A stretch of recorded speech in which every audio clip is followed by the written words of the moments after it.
It was indeed.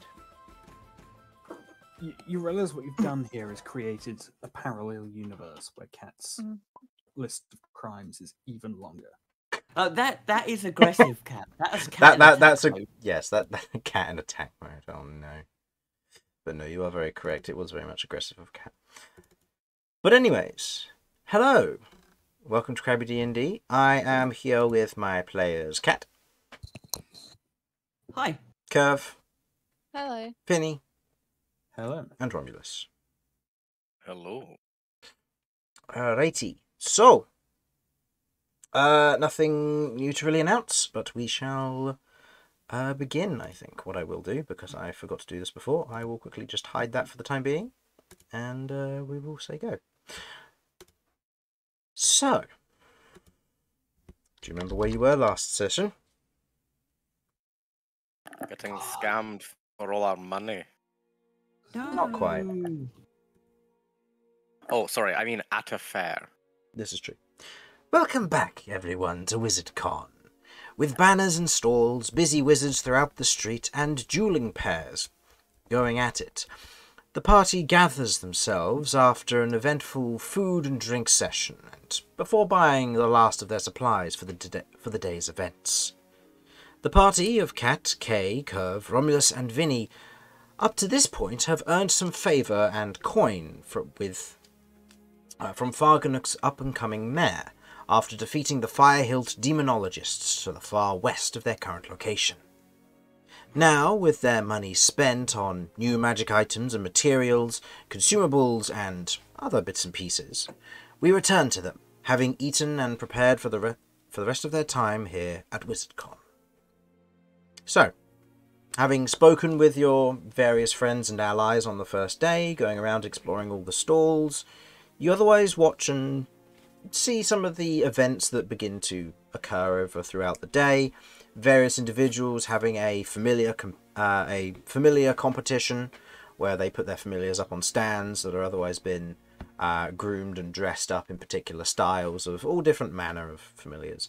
You get imps, owls, kind of mini what look to be koala bears as well. Slightly bigger than that, spiders. All manner of little familiars that individuals have, as they have all gathered together over the course of this time.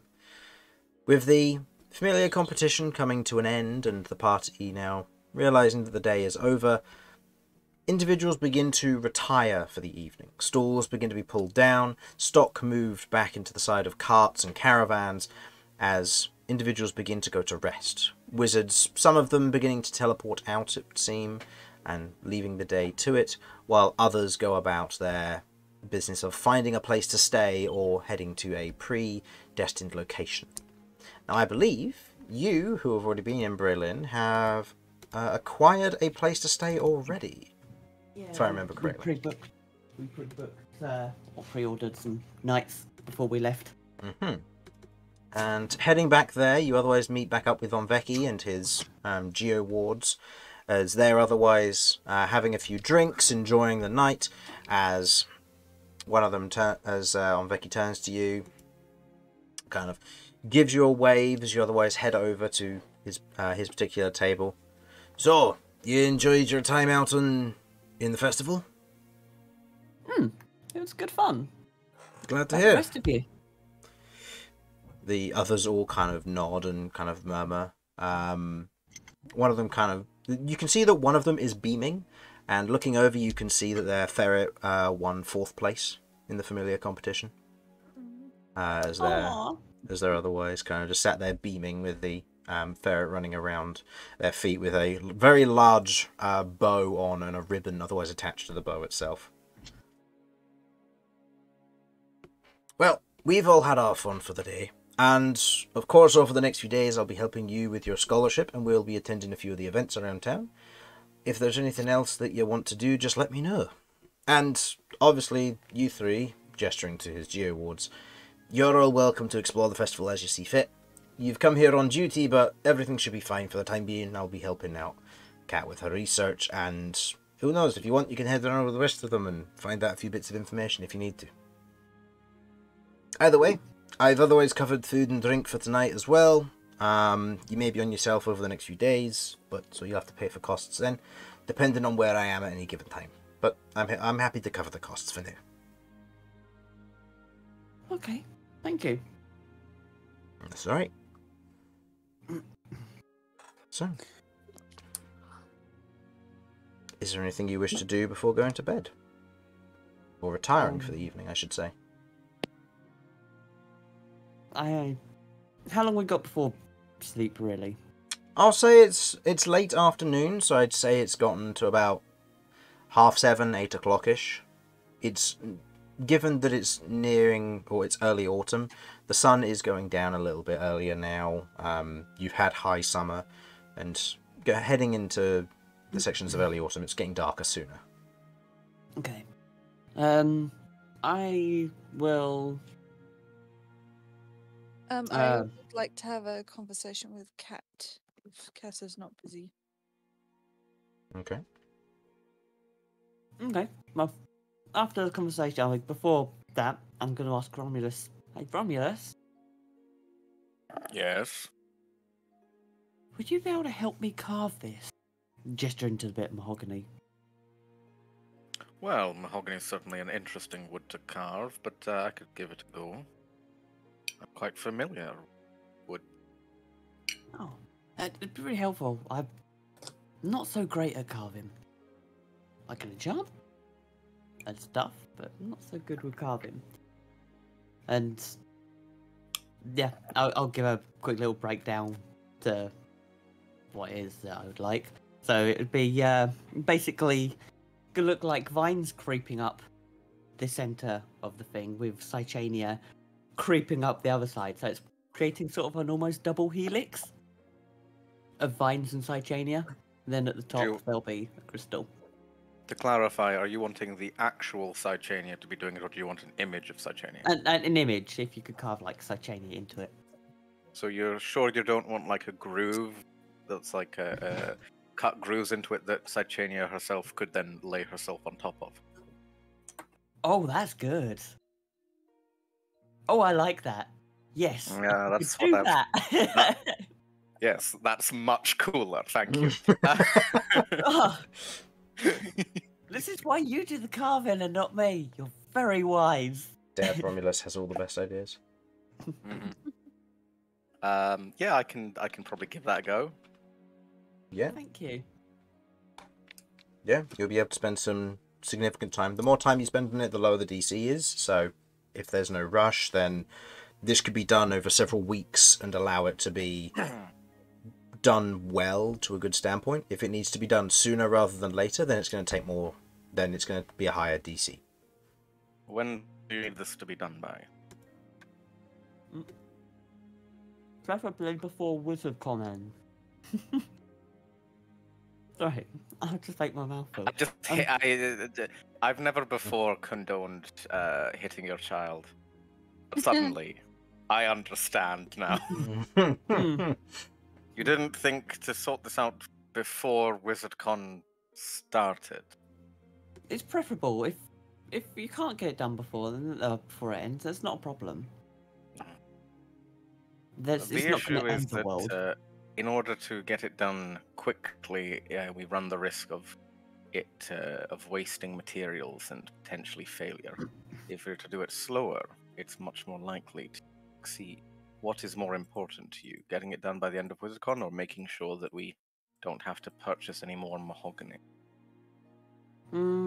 Trying to get some more mahogany is going to be costly and a lot. But I mean, there's no guarantee we'd even be able to get it. So less risk to the mahogany, the better. So I don't mind waiting a little while. All right. In that case, I will gladly start carving it in our evenings. Because I'm doing this over a long period of time, would it be acceptable to say Constitution as the modifier? It will depend on what parts of this it will require. Most of this will be Constitution. There may be a little bit of Dex in there as well, just for the finer details and getting the proportions of it all correct and making sure it's all accurate. but for the most part, it won't be too difficult. So for comparison, at your current level, carving this, because it's a tier 5 wood, correct? Mm-hmm. Okay. With a tier 5 wood, it would be a base DC of 19.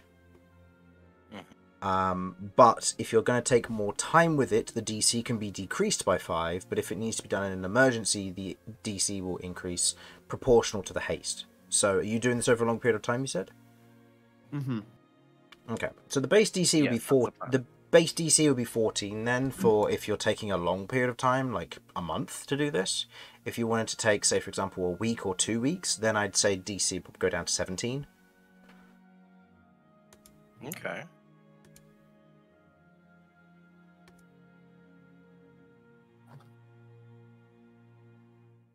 If that works for what you want to try and do.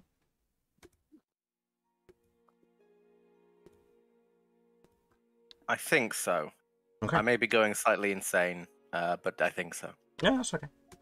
Okay, so we'll make some rolls after when we get to the end of WizardCon. I'll make a note on that on my list of things to do here. Cool. Remove myself from the equation so that Cat and Kirv can convene. Mm-hmm. Alright, sorry, we are on our own currently. You're currently sat around a table, but I mean, you can head back to your rooms to discuss if you want to. Yes, I would like that. Okay. Right. See you tomorrow then. See you tomorrow morning. Okay. Heading back up to your rooms, each of you in that tow. Romulus and Vinny, you head to your rooms. Kay doesn't show up for the time being, but you know Kay likes to go out at night, and he may have forgotten that you were here at this tavern for the time being. But you're certain you'll see him through WizardCon, depending on what happens over the course of it. He'll find his way back to you eventually. He always finds a way. Onveki and his crew are further down, just a few doors down from you, and they otherwise stay there for the night. But as we focus in on Cat and Kirv here, heading back to your rooms, you have a discussion. Hey, Cat, Yeah. do you recall a certain favor you owe me? Yeah. Well, I would like to cash it in. Wow, you wasted no time, but okay. No. I try not to. Do you still have that, blood crystal? Yes. My favor, would you please give me one? Yeah, sure. No worries. I'll hand over one of the crystals. Don't touch it. What do you want to use it for? Oh, you don't need to know. But your debt is resolved. You know they're dangerous though, right? Everything's dangerous. Just don't touch Marshmallows aren't dangerous. But if you If they're hot, they heat are. them up too much, they can burn your mouth. Cat's not dangerous. In that That's case, I a would say lie. the liar is We all know that's lie. not. Sure. Fucking crime child. I blame my parent. Adopted parent. Do I have a way to actually take the crystal without? They're wrapped up. They're wrapped up, Okay. so you'll be able Each to of them I are try wrapped to up take one. individually. And a word to the wise cat: be careful next time before you make a deal with a hellish being. They're not all as nice as I am. Fair, but you're not a hellish being. You're a friend.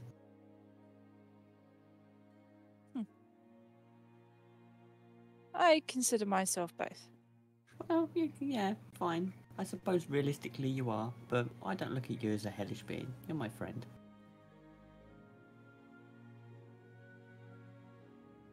Kirv goes quiet, and sort of nods,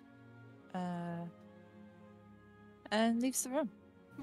As she's leaving the room. If you need help with anything, just ask. I'm happy to help. Sure thing, Cat. Okay. Am I happy to go into my room and do what I need to do? Yeah. Okay. Sounds clandestine as fuck. Okay, I will put the crystal down on the floor, and I will take the wrapping off the top of it, and then I will take out the scythe, and I will lower the blade of the scythe down onto the stone, gently. As Kirv the explodes. blade of the scythe otherwise makes contact with the blood crystal, there is an immediate surge of magic as your hands almost instinctively tighten around the scythe, like a fishing rod that has just begun catching a fish, and you tighten in that moment, feeling power be drawn in and up through the scythe itself. In that moment, you begin to feel its presence push through your body, a crackling behind your eyes and in your ears. As you hold the scythe there in that moment, you wait for a moment as it passes, and you look down and see that the blood crystal has gone dark and begins to crumble. The scythe itself has grown slightly. There are almost red veins and cracks across the metal itself that slowly beat like a heart before fading into the metal itself. As you hold the scythe there, you feel two presences not far from you begin to approach you. It's strange how you know they're there, but you can feel them nonetheless. Hello? Presence-wise, you can feel that they are making their way towards the city. Oh. Not that close then. No, but they're moving at quite a high speed. Interesting. Is there anything else I can sort of sense about them? At this current moment, no. Oh, I don't even get to roll. No, unfortunately not. But you can feel that your weapon has become more powerful. Mm-hmm. What would you like to do?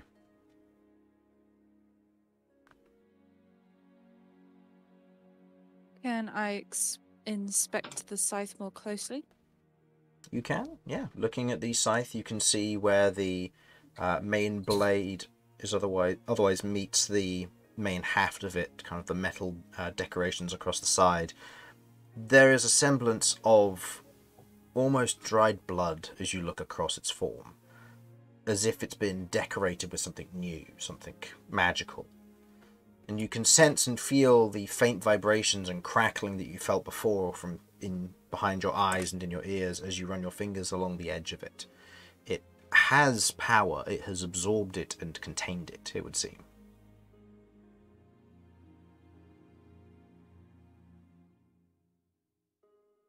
Kirv goes, sick, a bit too loudly. Oh. The rest of you hear this. Yeah. And I hardly turn off the lights and get into bed. Okay. Getting into bed, you can feel the presences get closer and closer.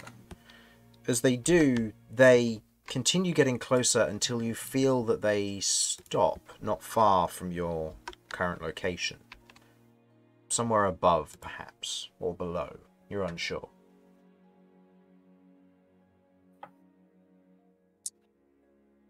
I toss and I turn because this sense I'm not going to get any rest till I figure this out.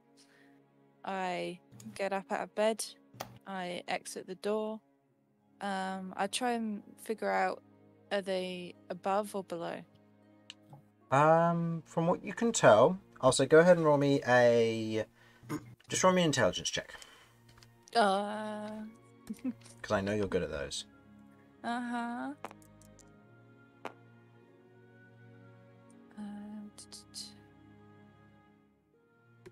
12. 12. You think about it for a moment, and you try to hone in on where it is, and you gather that whatever the presences must be, the two presences you can feel, are above you somewhere. And as you kind of begin to move through the hallway, you can feel them slightly tailing you on the rooftop.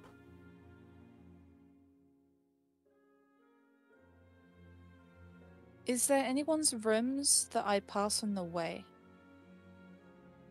I'd say probably Any party members? Romulus's and Vinny's. Okay, I will knock on Romulus's door.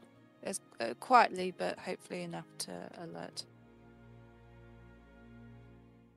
Romulus, not the people. In classic Romulus fashion, Romulus is probably still asleep in this instance. Meanwhile, Vinny, I'd say you probably hear this.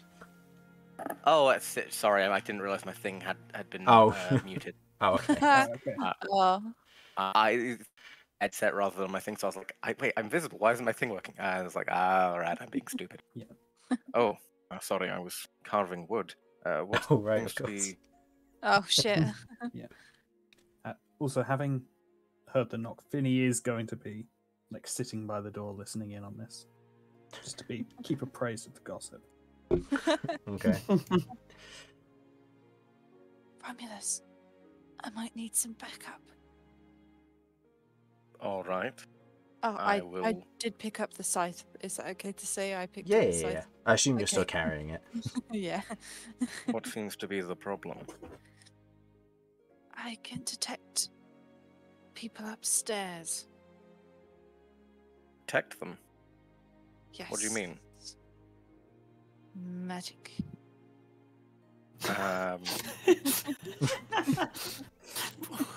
Elaborate.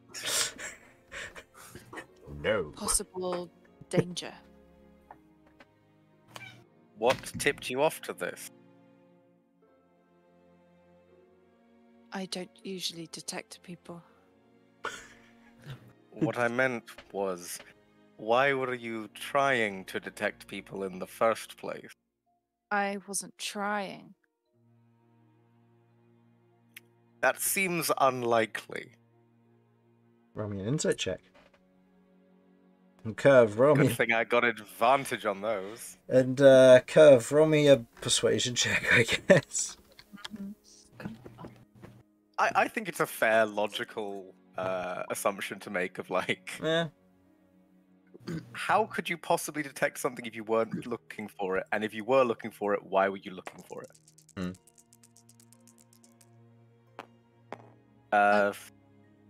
18 plus 4? 22? 13. 13. You can tell that Kirv's being genuine. She wasn't trying to sense anybody, and all of a sudden she can. What allowed you to start sensing people? I don't know. Magic works in weird ways. I feel like the I don't know has to be a lie of some level. Like, that's... But I don't. But Romulus doesn't know enough about magic to really argue the point any further. All right then. Well, let's keep an eye on things, I suppose. Is Vinny doing anything with this information, or will Vinny be staying in the room? I mean, from what I'm gathering from this conversation, the two of them might be going off to some sort of danger. So if I hear them leaving, I'm going to tail at a distance. Okay. Oh. Yes, I will be sort of leading the way. Where are you heading? Following the vibes. So where do the vibes take you?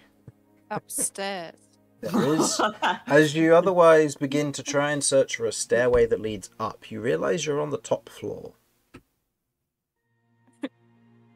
I like to think it took at least 10 minutes for me to figure that out.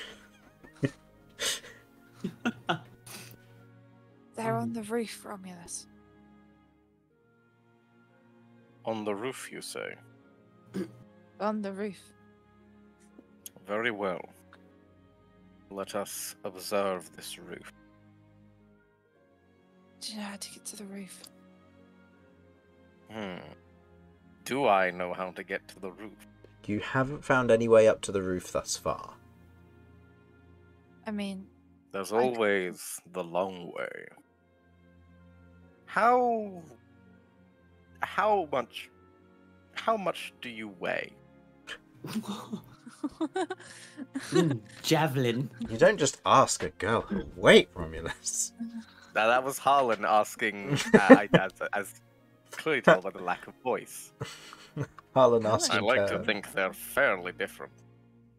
But yes, I would like to know how much Kirv weighs. Should be in your Chris, bio. my bio has my name, and that is it.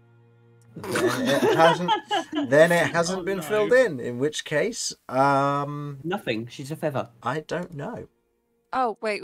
I on my character info sheet, I put 175 pounds.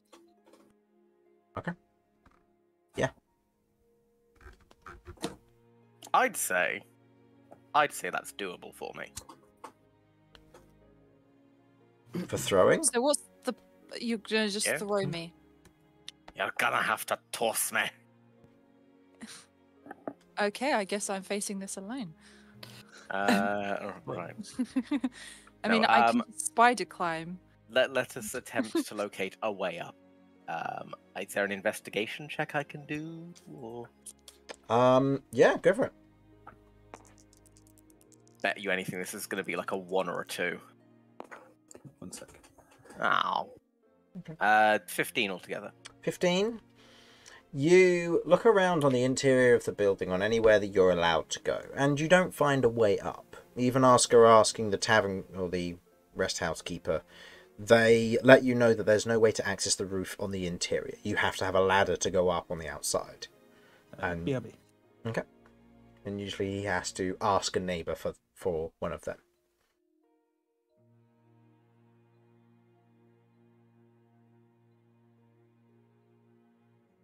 Okay, so if I just spider climb up the edge of the building, Mhm. and then when I get to the top, I sort of keep on that edge. So if I need to do a quick breakaway, I can just climb back down to disengage. Yeah, that'd be something you could Yeah. do. All right, I relate this plan to Romulus. All right then, let's give it a go. Okay. Heading out into the street, getting closer to midnight at this current time. Well, actually, no. Given you had the conversation fairly early, I'd say this is probably close to 10. You head out into the street. The crystal lanterns, otherwise glowing a faint light, a faint mist, otherwise coalescing over the city itself. A little bit of rain does pitter down, but it's not heavy and it's not cold by any means. It's just a gentle spit. As you head outside, you cast spider form and begin to climb up the edge of the building. The large wicker legs otherwise pulling you up one step at a time, and as you reach the edge, before you reach the edge, the two presences that you can detect seem to move to the edge of the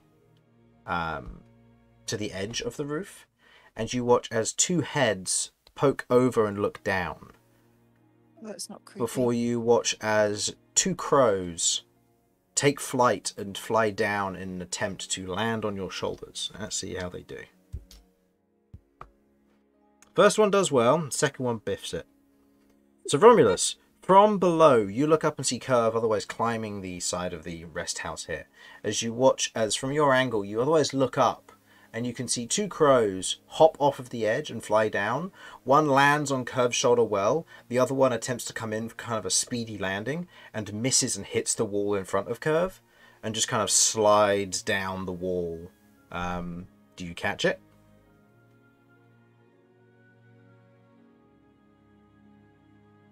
Romulus? Oh, sorry, I guess. You guess. Let's try. Okay. Let's try. We have danger sense, so advantage on this dexterity saving throw. Oh, no. Unlikely. DC is 5 because it's just catching a Okay. slow-moving bird. That is So, 6. you are so I fine. do technically You do- succeed. I don't feel Yeah. good about it, though. You catch the crow as it otherwise lands in your hand. The other one otherwise sat on your shoulder there, Kirv. So you're the new boss, eh? Yes, I am small. No, not you. The one on Kirv's shoulder says this to Kirv. You didn't specify. I thought I'd take a No. shot. I like to think the one that fell is called Biff, and the one on my shoulder is Bill. Biff and Bill. Yeah. Alright, that's their new names. Bill and Yeah. Ben. Much funnier. Sorry, Bill and Ben. Bill and Ben. Bill and Ben or Biff and Chip. Biff and Chip, yeah. I was thinking because the other one biffed it. I'm going with Biff and Bill, though. What about Wanker and Fuck Up? No. That seems fitting names from Kirv. Boss. Oh, wait, no. Pigeon and Seagull. Pigeon is Seagull. I'm back, by the way. Welcome back. Welcome back. I have my food now.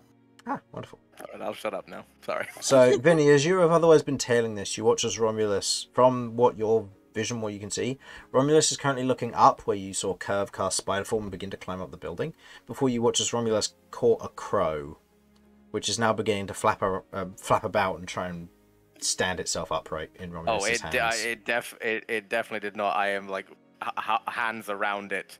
It is fully encased by my You're massive just hand. grappling it. Okay, yeah, there's no way it succeeds. Oh, You, you Not are a big. very small bird. oh. Are you able to talk? Pecks your hand. Misses. You would make an excellent feather duster. Kirv, do you mind if I turn this one into soup and then a feather duster? Okay. Don't worry, this one doesn't talk, so I'm sure it's fine. You didn't hear the other one talk. Oh, damn it. Oh, I wanted to torture this bird. Anyways, the reason I actually. understand them Catch is the of evil one? beast speak. Hey, I don't commit any crimes. Right, where do you want this bird? Sorry, just checking. Do I understand them because of beast speak or some other? Seemingly Magic. because of that, yeah. Okay. But you can sense that one of the forms that you were detecting is now below you, and the other one is on your shoulder. Oh, okay. Loving it. Boss? Question mark as I look down at the other bird. And try to understand what the other bird is saying. Yeah, you're the new boss. We've been sent here by higher ups. Said that we'd find you once you figured out how to activate murder. You know, gestures to the scythe. Sorry, time out. That's really cool, Chris. Clever. I like it. Thank you. Because that's what a group of crows is called. Exactly. Oh, Kirv wouldn't know that. She'd just think it's cool. Oh, okay.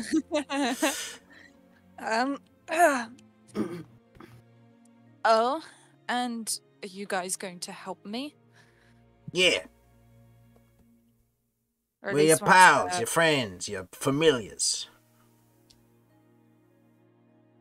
Well, I think Romulus might have ideas for that one. Yeah, he ain't the brightest. What's his name? You know Eugene. Eugene. Yeah, And yours? Filch. Eugene and Filch. Let me make sure I write that down. Sorry, one sec. Eugene. Stupid. Wow.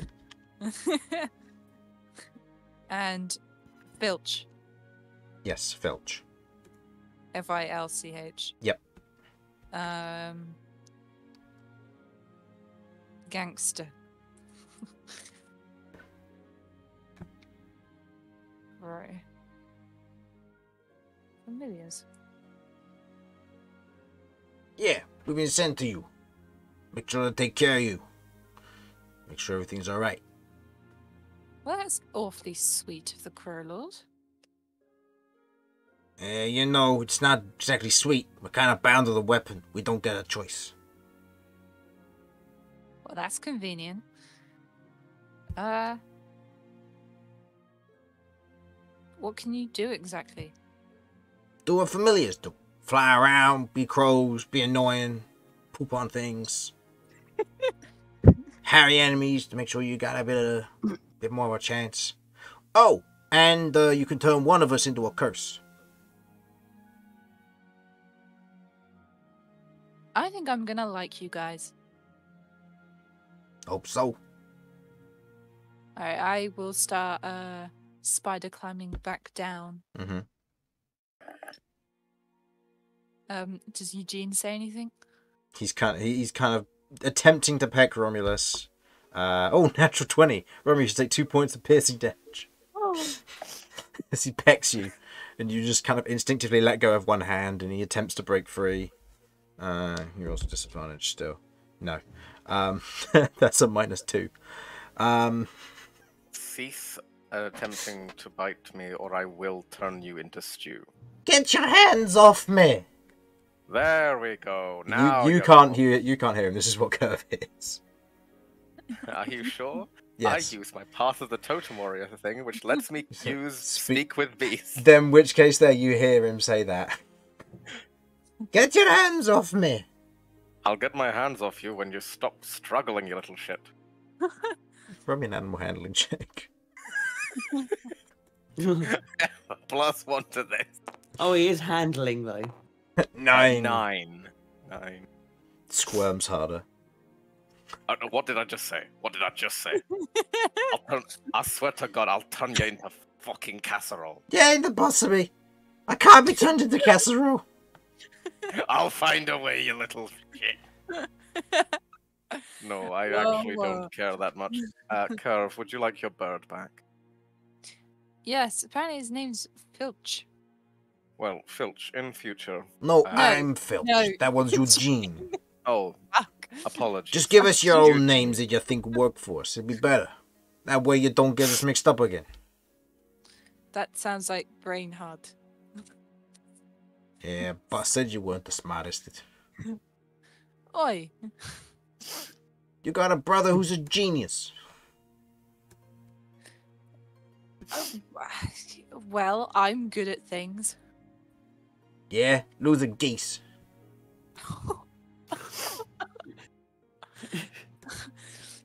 My apologies. Losing goose.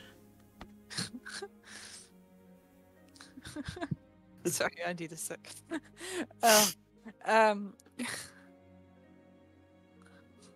What now? Is that any way to talk to your new boss?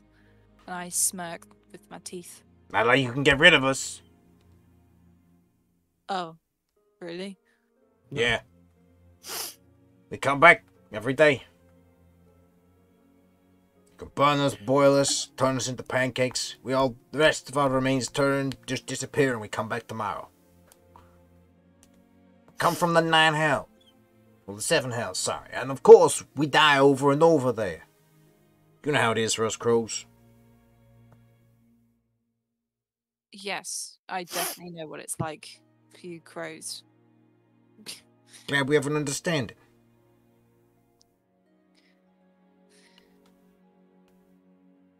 So that's why I could detect you, and you can detect me? Yeah, because we're your familiars. You know where we are, we know where you are. Can always make our way back. Ain't that right? Of course! Can you tell the big one to let me go? Oh, All right, Romulus. I'll let him go. I throw him into the air like a javelin. Yeah. He flies up for a bit, flutters, struggles, but then lands on Kirv's shoulder. You're going to need to work on your wing strength. Looks at One its step at a time, they couldn't find their way into the building. looks at its wing. We didn't know where you were. We didn't want to cause a ruckus by heading in on our own. We thought we'd wait for you out here. But obviously you could tell where we were, so you were suspicious, I bet. Barry, I couldn't tell what you were. But pleasant surprising. surprise. Allies are allies. That's Even fair. if they are... Well, I think it's time for bed. Yeah, you'll get some rest. Eugene, you're on first watch. Aye, aye, Captain. In other words, flies up and onto the roof.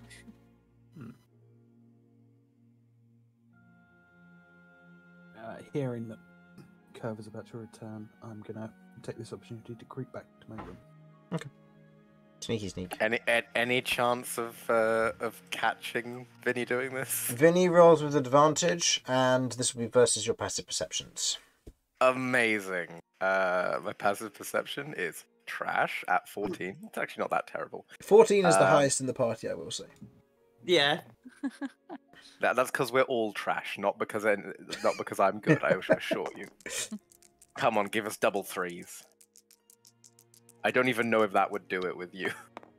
No, Vinny sneaks back to his room undetected. Knock, knock, knock. Vinny, you'll never guess what just happened. I would quickly like to talk to Romulus as we walk back. Hello there, Kirv. What do you require? Well, I'm glad they weren't a threat. Yes, I think this is all very ironic. No, what's the word? Ironic. Ironic? Do you know what the name Kirv means? Well, the word curve tends to mean, well, a sloping line.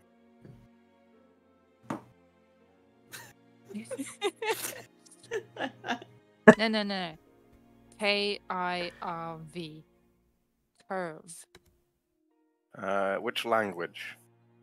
My Words mean language. different. Words mean different things in different languages. How use it in a sentence? Alright, I speak a sentence with word curving in my language, if that helps. It Alright. is in Infernal. Do you speak Infernal. Infernal? I do not speak Infernal. No, so you just hear... Interestingly enough, in a language that you wouldn't have heard of called Hebrew, Kirv means to bring close. Ew. Well, So in Gnomish. Okay, well let's not put any races in any specific people. Halfling. It's better than Goblin. It's better than Goblin, not by much. well, where I'm from, Kirv means bird. And by this point, I've had enough of birds. Yes, that does seem interesting. The fact that your name is Bird, you're searching for a bird, and you have no bird. You now have two birds when you were looking for one, but they're both the wrong bird. It's like that song. Something about irony and knives and forks. I don't really remember it, but it's a stupid song. Hey, it's not like it's our fault that she's called Bird. She got to choose her virtue name, alright? You get to pick your name. Yeah, Well, that's what tieflings do. They pick their name according to what's relevant to them. Intriguing. well, not when you're in a family of 8. There's a sort of way people call you something and then they keep going like a bad joke. It sticks. Maybe I fell off a roof. I don't know. Anyway, Explain a lot. Do you wish to continue being called Kirv? I'd never thought about it. There are other names. I know that. We could call you Brian. How about Brian? Wellington? Or Wellington. Oh, that sounds very elegant. Like a Rolls boot. off the tongue. Makes sense. Sorry. Did the DM just confirm that Wellington boots exist in this world? No, Oh yeah. Thanks. Yeah. no, of course not. Yeah, that's what I thought. Rather God re- damn it! I had so What? many plans involving rubber. Rubber exists. Yeah, but Rubber comes I out need of trees. I need manufactured rubber. You're not going to get manufactured rubber in a pre-industry world. How difficult is it to get a hold of just raw rubber? I mean, you'd need the right trees and the right climate. You'd probably have to head further east into the Majocracy to get the right climate. Okay, but Brother, it I is. hardly know her. It is. If I was to get there, it would be possible. It would be possible, yeah. Excellent. I mean, rubber isn't something that's used a lot, but...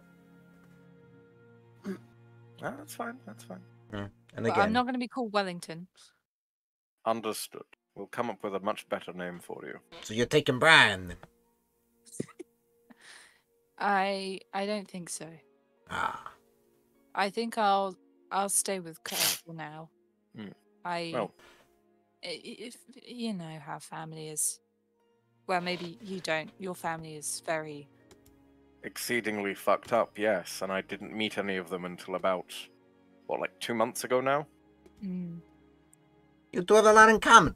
I'll meet you back in the room. Otherwise, flies into your room, Kirv. That'll be Your nice. bird seems nice. I'm sure I'll learn to hate them soon. Yes, I'm sure you will. What do you mean? Well- Look, Kirv pretends to hate when she really loves. Get used to it. You know, that smacks of an unhealthy personal life that perhaps you might need to work on.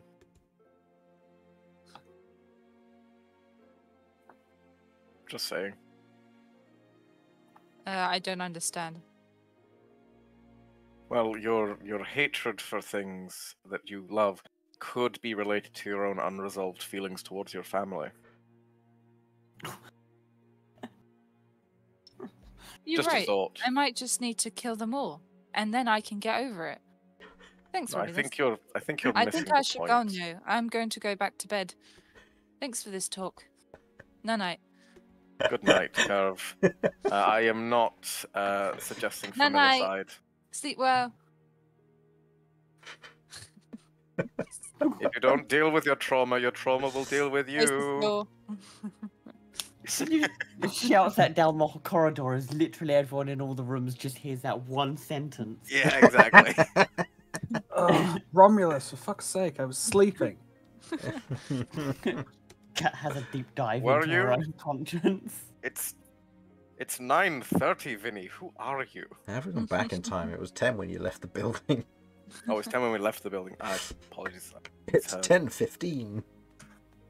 It's 10:15, man. For God's sake. Yes, you see, I was lying. Anyway, good night. All right. Okay. Most professional exchange ever. I was lying. Mhm. Good night. Okay. As Also, you I just want to say, Mhm. Chris, Yeah? are you slowly turning Kirv into Odin? No, that wasn't she's the got, intention. she's got the bird, Yes, she's got the please. beard. if an eye goes missing soon. I hadn't thought about that. Kirv, Is I'm this sorry. I'm going to have to listen to Harlan's voice of reason. You're going to have to lose an eye at some point in the future. Yeah. I can help. I'm She's sure this- you can. She's this enormously powerful and like serious being that keeps getting caught up in like slapstick bullshit. that feels very much like Norse mythology to me. You know what? He's got a fucking point. It Yeah. does. And it's all unintentional too. It's great, isn't it? Well, That's D&D, baby. it is. But as you otherwise get your rest curve, just so you know how your weapon has upgraded as a result of this. It is now a stirring class weapon, so it has more ways to go in terms of being awakened and ascended. The weapon itself has now become +1, and you attain, or you gain 2 familiars, 2 familiar crows, and you gain a second use of Hexblade's Curse because of these 2 familiars. If both of them are killed prior to using your first Hexblade's Curse within a short rest, then you do not gain, then you lose it as a result. But most of the time it's okay. And most of the time we'll probably forget. But I've updated everything that you otherwise need, and the rest of you otherwise have your long rest. You wake in the morning, having an early breakfast, and Kat, you go about having going about your spell creation today. Onveki. Oh, what was that? Sorry, I need to take my headphones out because I was speaking and the microphone wasn't working. Ah, okay. What were you saying, sorry? I was just saying, I lose Hexblade forever, right? Hexblade? No. Sorry, it was a joke of the moment. Okay. And with... so, is there anything else the rest of you would like to do during this day? Organize therapy for Kirv. Can I... Oh, did you change my sheet, Chris? Yes. You have 2 uses of Hexblade's Curse, and your weapon is now stronger. Because I was just about to fill that in. Sorry. Okay. No, thank you. that's all right. I did it while you were having conversations with Eugene and Filch. Mm-hmm. And for the record, in Norse mythology, they're called Hugin and Munin. Hugin and Munin. So you got Eugene and Filch, the budget versions. I believe that translates to thought and memory, right, Simon? Not certain why you're asking me, but probably. Yeah. Simon, I just assume you have random bits of knowledge. Ask this question in 2 weeks' time when we got new Jamie back, right? He'll know. Mm. Well, I've read up on Norse mythology. Norse mythology is my favorite mythology. And yes, it is memory or mind and thought. Nice. They fly over and return information to Odin. Mm-hmm. As he sits upon the Hildstraff. Well, if you want to rename them, feel free to do so. You can turn into Odin if you want to. That's pretty cool. It turns out one of them will just accidentally peck me in the eye, and that's how I lose my eye. Yes, this is entirely accurate. What if that's what happened to Odin, and then he just came out with this wild story because he was too embarrassed to say that he just got pecked in the eye? I could see it happening. Moving on. I can see it. Yeah. Mm-hmm. Okay. Sorry, moving on. That's right. As you otherwise have the day to you, Romulus preparing therapy and carving over the course of the day. Vinny and Kirv, is there anything specific you'd like to do over the next few days, or is it just a see how it goes? Well, over the next few days, I would like to continue practicing and try and get proficient at the loot. Mm-hmm. The only other specific thing I need to do is I would like to write another letter. Okay. So I need to find a courier. Yeah. That should be all right. Okay. I think Kirv will just be practicing with her familiars. If it's alright, like practicing one of them not completely missing her arm and falling onto the ground. Yeah, that's fine. Yeah, practicing with the familiars. The familiars in question, you learn that you can, as per the Find Familiar spell, you can use your bonus action to see and hear what they see and hear, but then you become blind and deaf to your usual senses. So you can see through their eyes and hear what they hear and stuff. You can send them out on quests and missions, and they can speak with you telepathically for up to 100 feet. But you, due to the specific nature of your weapon, can feel their presence and where they would otherwise be within a 1 mile radius. I need these guys to have a conversation with Jeff at some point. Oh, good. Please. Oh, that's going to be so intelligent. Um, Oh, no. so, Kat, while you're working on your spell and all this is going on, the next day, with the events that you otherwise attend to otherwise watch, you head to the Wizarding Duels. While you're there, you begin to watch and witness the various individuals going about their duels. Just fanciful things. The terms of it are more on theme compared to the previous ones that you had been to and seen within Zaker's Crossing. The rules, specifically from what you understand, no counterspells are to be used. It is attack spells only, and effects that can only affect a single person. Any AoEs are otherwise not allowed, and several walls of force are put up in place around the arena with doorways to allow people to enter and exit for the various duels, so that other individuals aren't hit. The duels go through, and you can see that there are several wizards who have grief with one another and go at it with great ferocity, while others have a semblance of pride, and there is a ranking board from what you can tell, where individuals are otherwise competing with one another for the top spot. And this proceeds for a good hour or so. People watch and enjoy, cheer, bet, drink, usual stuff. As the day otherwise goes on, Kat, I'd like you to go ahead and roll me an investigation check, if you please.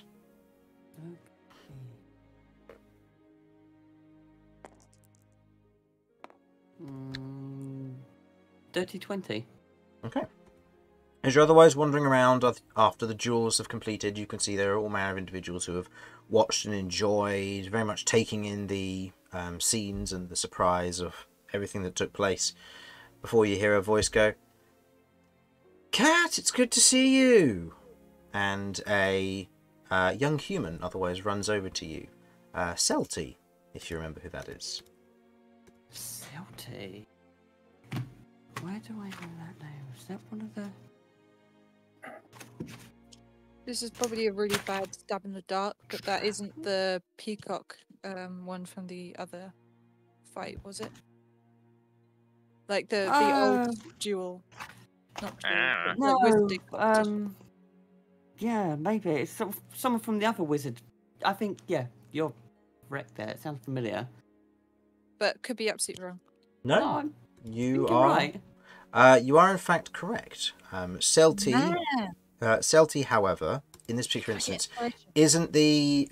You're right in the location. Celty isn't the peacock aviar, however. Oh. I'll give you inspiration still for knowing the place where it was. Celty is the human who you spoke to afterwards, the rune wizard. Yeah. Or the runesmith who worked in flesh magic. Yes, that's goddamn someone that did a lot of damage. Mm-hmm. Yeah. Yeah. Oh, hello. Oh, hi. I guess it makes sense that you'd be here.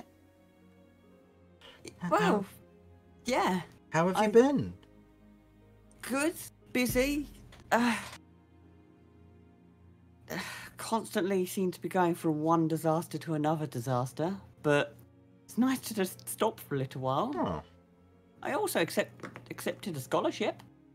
Oh, a full scholarship. Well, congratulations.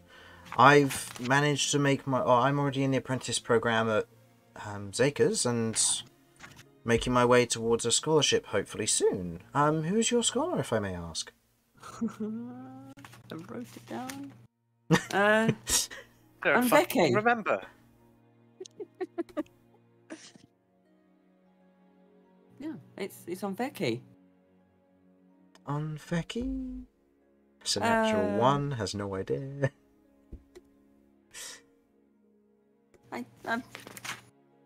Same as me, same rune wizard, but from the Dwarven Kingdoms. Oh. Well, congratulations. I hope that works out in your favour.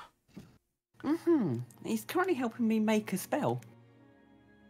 Oh. What kind of spell, if I might ask?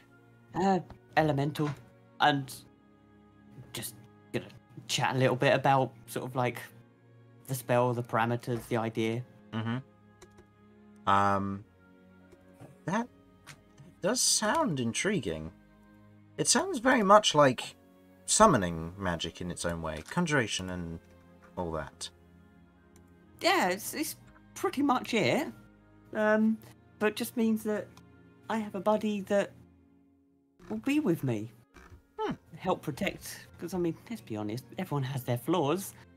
If I can circumnavigate them with the use of friends, then it can't go wrong. Yeah, by all means.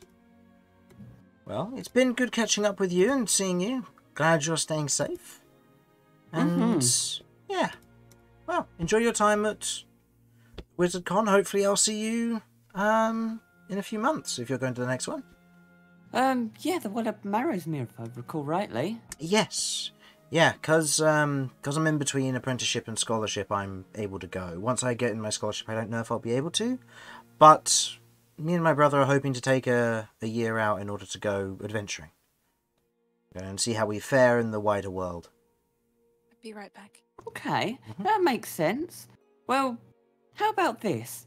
Let's both of us work really hard to improve ourselves. And then the next WizardCon, would you like to duel? Yeah, I'd love a rematch. Cool. We'll see how it fares. I mean, you'll have your powerful artifact, and we'll have to see if I can steal it. Looks down at Sidechania. No. If you remember, she used her summons to steal wands from other wizards to win bouts. Look, it's a smart way to... It is a very smart way to win, yeah. Well, I'll be sure to use a wand that I'm not afraid of breaking. But it's a very tactical way of playing. I will give you that. Wizards have one main weakness. If it's not their spellbook, it's their focus. True. See, I don't think you'd be able to break Sidechania, I'm afraid. Probably not, but I could give it a go. Fair. I'm gonna hold my hand out and give it a shake. She shakes your hand. Well, anyway, it's a promise then. We'll have a duel at the next WizardCon. We will do. You take care and good luck. And get strong. You too. Voice nods. Looks at you, Romulus. Oh, and my brother said if you're able to... Well, at the next WizardCon, if I let my brother know, I'm sure he'd be very much happy to give you another arm wrestle. He's been improving his magic more. Wait, so your brother's the buff wizard? The buff wizard, yeah. Cool. I'm more than happy to go up against him again. I might have to pull out all the stops this time, if he's been practicing. Oh, by all means. But, well... We'll see you there. Was I able to giant... I don't believe I giant-sized in that. No, you couldn't giant-size at that point, no. You were using your rages in order to give yourself advantage. But you'll have your giant size to you, you'll have all of this stuff. And imagine, Chris, imagine. Just like, oh, you want to... Let's go. It's gonna be interesting to see how it turns out. I mean... You're a rune knight, he's a rune wizard. We'll have to see how that goes. I'm just imagining that oh god, what's that fucking movie scene where the two buff dudes like do like the arm grip thing. Oh, it's used in a lot of memes. Oh, the one where he's like, "You son of a bitch." You son of a bitch. Yeah. I mean, that sort of one. Yeah, that one. Yeah. I don't know what it's called, but I know what you mean. You know exactly what I know the exact name, yeah. That's what it's going to be. I'm just imagining us doing that after a weird muscle fight. Oh, it'd be great. Yeah. All right, that's... Okay. Okay. So, is there anything else you would like to do, or is it moving on to the next day and just proceeding through the other events? Yeah, I don't have anything else. Okay.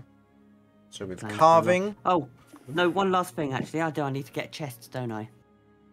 But I can pick Yes. that up at any time. You can pick that like, up on at the way any out, time, it's yeah. not Because you'd with- have to go to a regular vendor for that. Which, Yeah. by the way, regular Yeah, vendors that's are cool. still available in Braylon, so...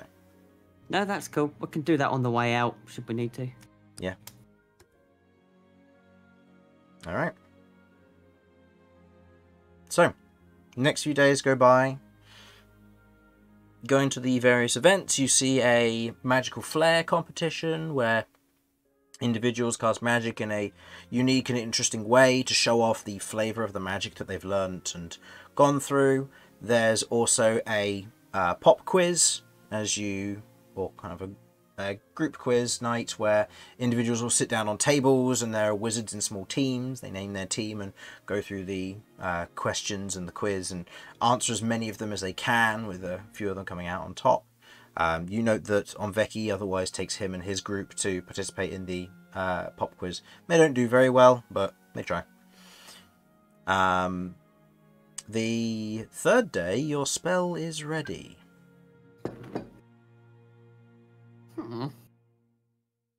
It's done. Well, no, sorry, fourth day, your spell's ready.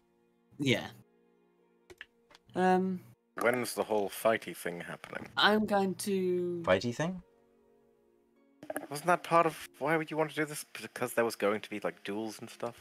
Oh, that was the duels we just watched. The duels you watched the day before, I that's when didn't- you met Oh, I Selty thought you were there. going to like get involved. I Oh, thought no, about no. it. Well, originally when I said I was going to join WizardCon, I thought about joining the duels. But then, a lot changed and I'm making a spell, a staff, and That's fair. that fight kind of messed Cat up. That's fair enough. That's fair enough. And while we're down having breakfast then, and all the party together, what's everyone's plans for today?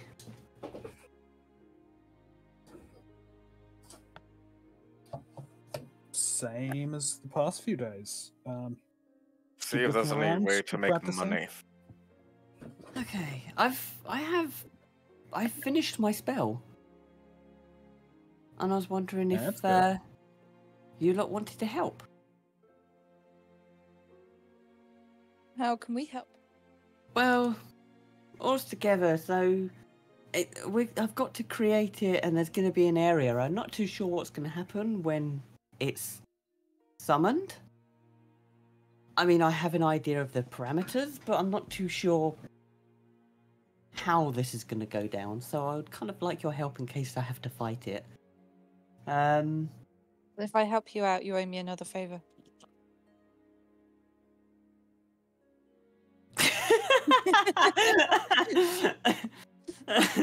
Cat owes no one anything.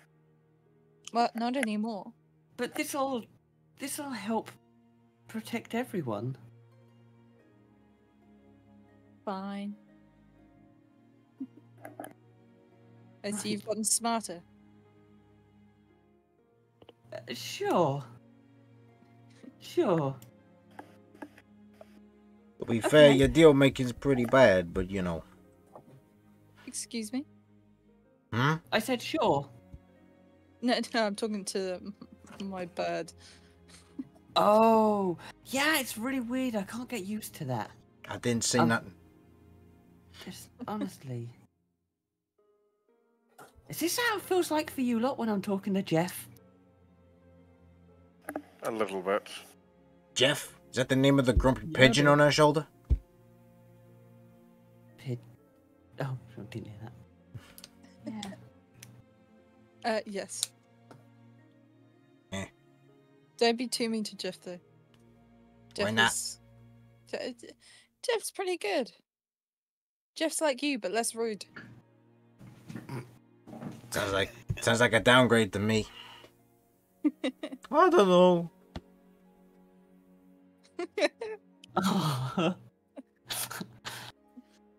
My favourite's pubescent crow.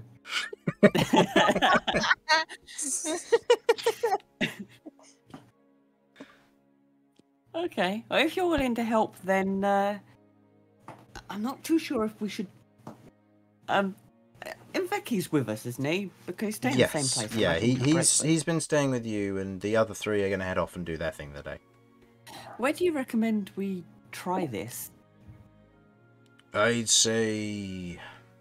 We can go outside the city and I can harden a bit of land to make it workable for drawing the glyphs. Hopefully that should work. Okay, then. Yeah, we'll do that. If there's anything anyone wants to do beforehand, then by all means. But it'd be nice to have us all there to do this. I need to pick up a chest on the way out.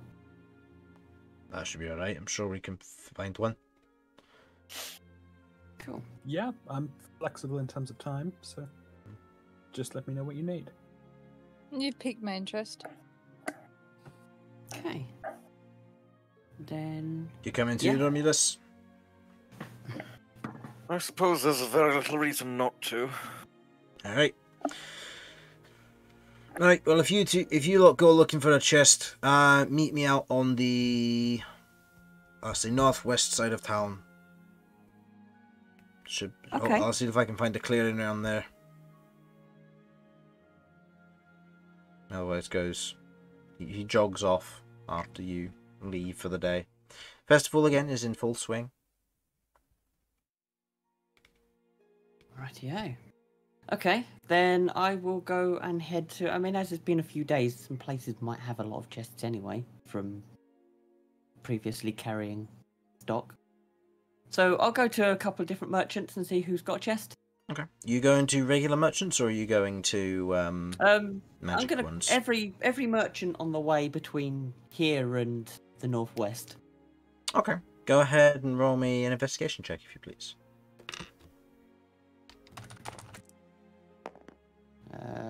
+7, so it's 14.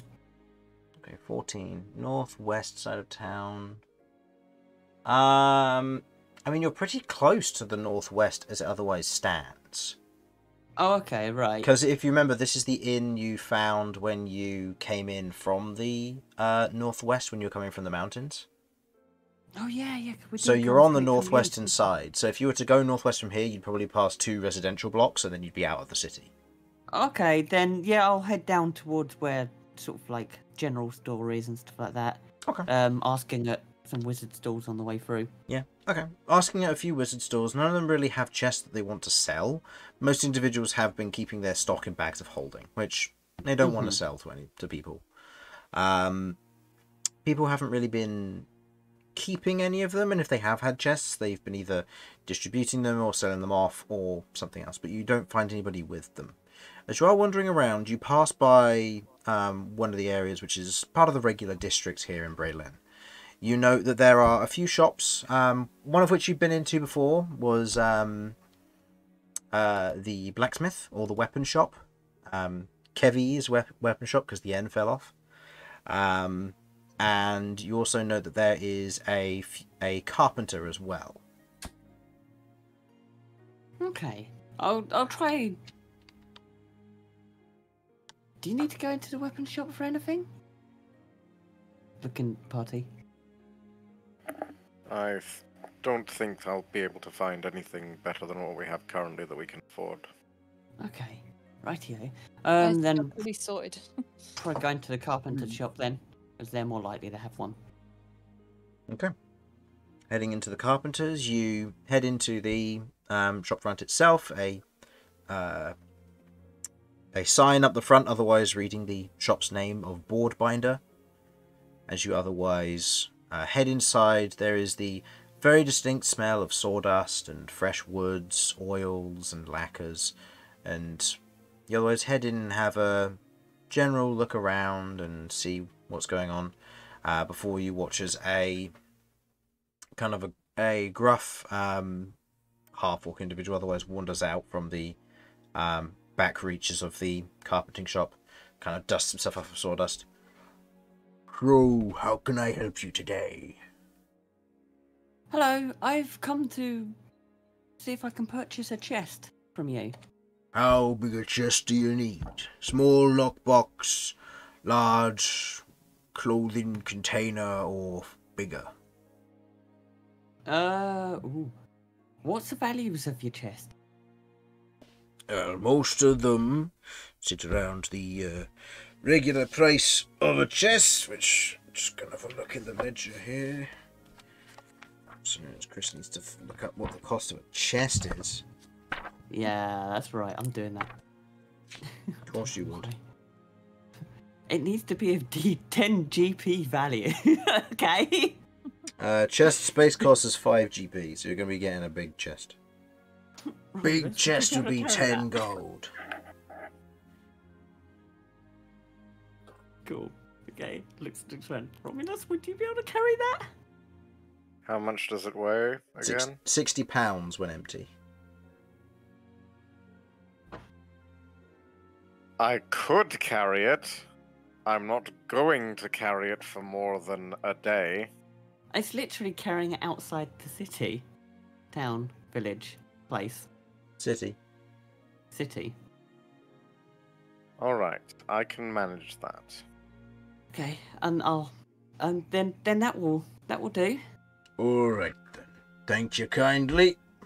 Alright, I'll hand over the 10 GP. Goes and gets this very large chest designed for what it looks to be almost a luggage chest. In the way it's designed, you can see there are some locks on the front. It's not a complex and intricate designed one. It is a simple box, simple chest. And as it is brought over Romulus, it is a massive chest. You're not going to struggle to carry this, but you're going to need to use both hands. So if you are to get attacked in between your journey from here to your target, you would have to drop the chest, which isn't going to be an issue because you're not going to get attacked.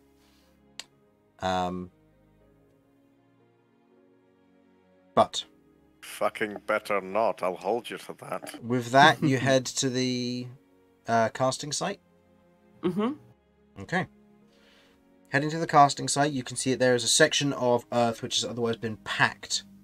That has been packed down to be an area where you can draw the chalk and gem dust to kind of create the circle itself as you begin to go around and draw the symbols and the circles for each of the components, the lines that connect them all together, and having it all function as it would need to.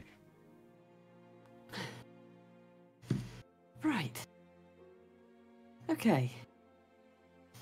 Well, I believe this is done. Doing the last part, which is putting the emerald, green crystal, in the center. Mm-hmm. Right.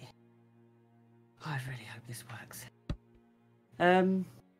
So I've, just in case, you need a mental image of what it is we're going to create. Think big cat with a giant teeth and lots of crystal and earth and plant. It's the best I can give you. Right. Sounds epic. Okay. Right. Okay, well, if everyone wants to get within the boundary, and I will start casting. Okay. You start casting the spell. Now, what's the cast time on the spell again? 1 hour. An hour, okay.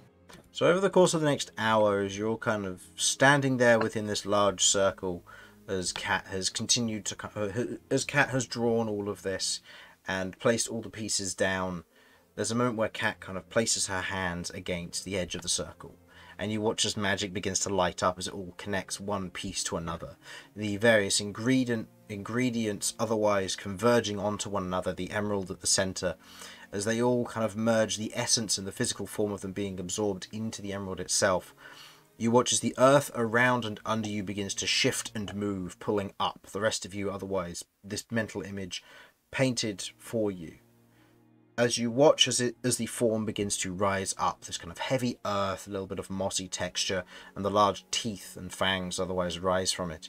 You watch as from Cat's arm there's this crackle of purple energy, which shoots from her hand and connects with the creature. You watch as it otherwise rises up in that instant to its quadrupedal form, teeth bared, a darker coloration to it, as what you had suspected may happen happens. I would like everyone to roll initiative for me, please.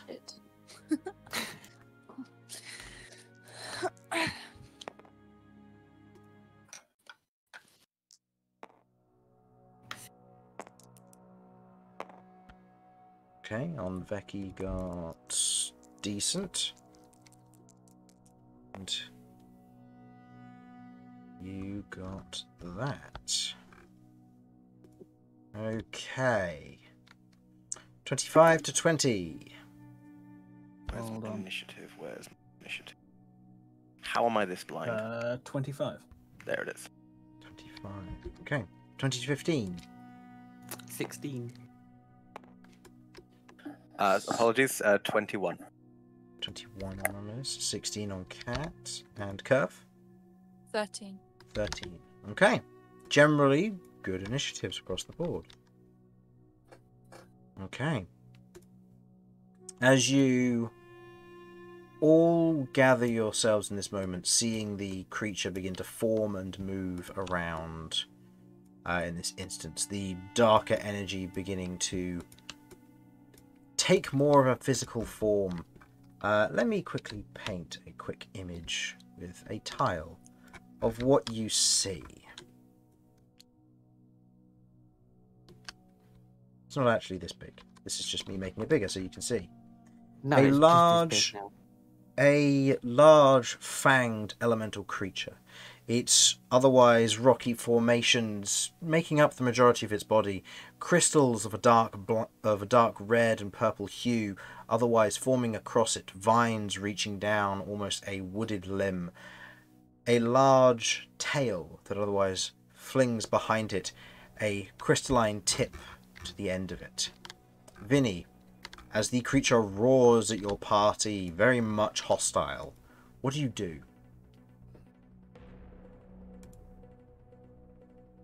I don't really know the best, most practical ways of dispelling magical summons, so I'm going to try and hit it. Okay, go ahead and make me attack rolls, please. Okay.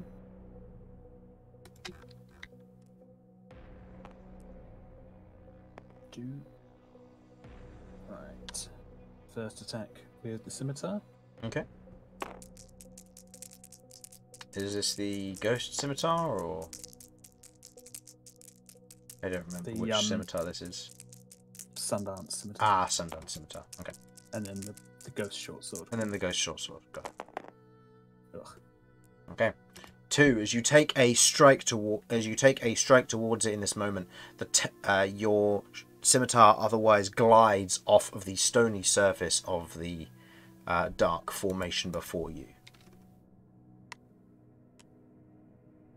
Okay. Then I'm going to try and find a better spot to stab with the short sword. Okay, go ahead.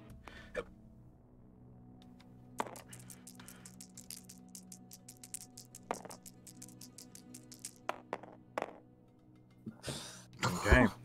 With the short sword going in for almost an understrike, you catch a portion of the stone, but the ice begins to form on the surface of the stone before the blade fully connects, and it otherwise glances and glides off, unable to really land a good solid hit against this tough creature.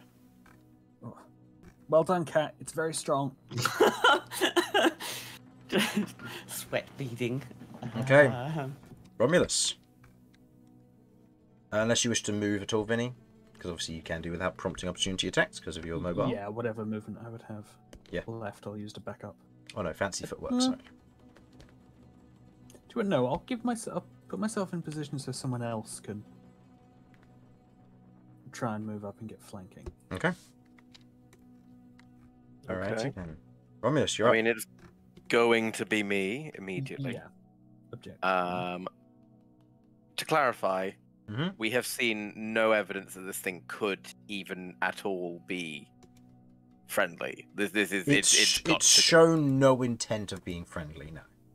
And you've In that seen it be case- corrupted by Cat's arm.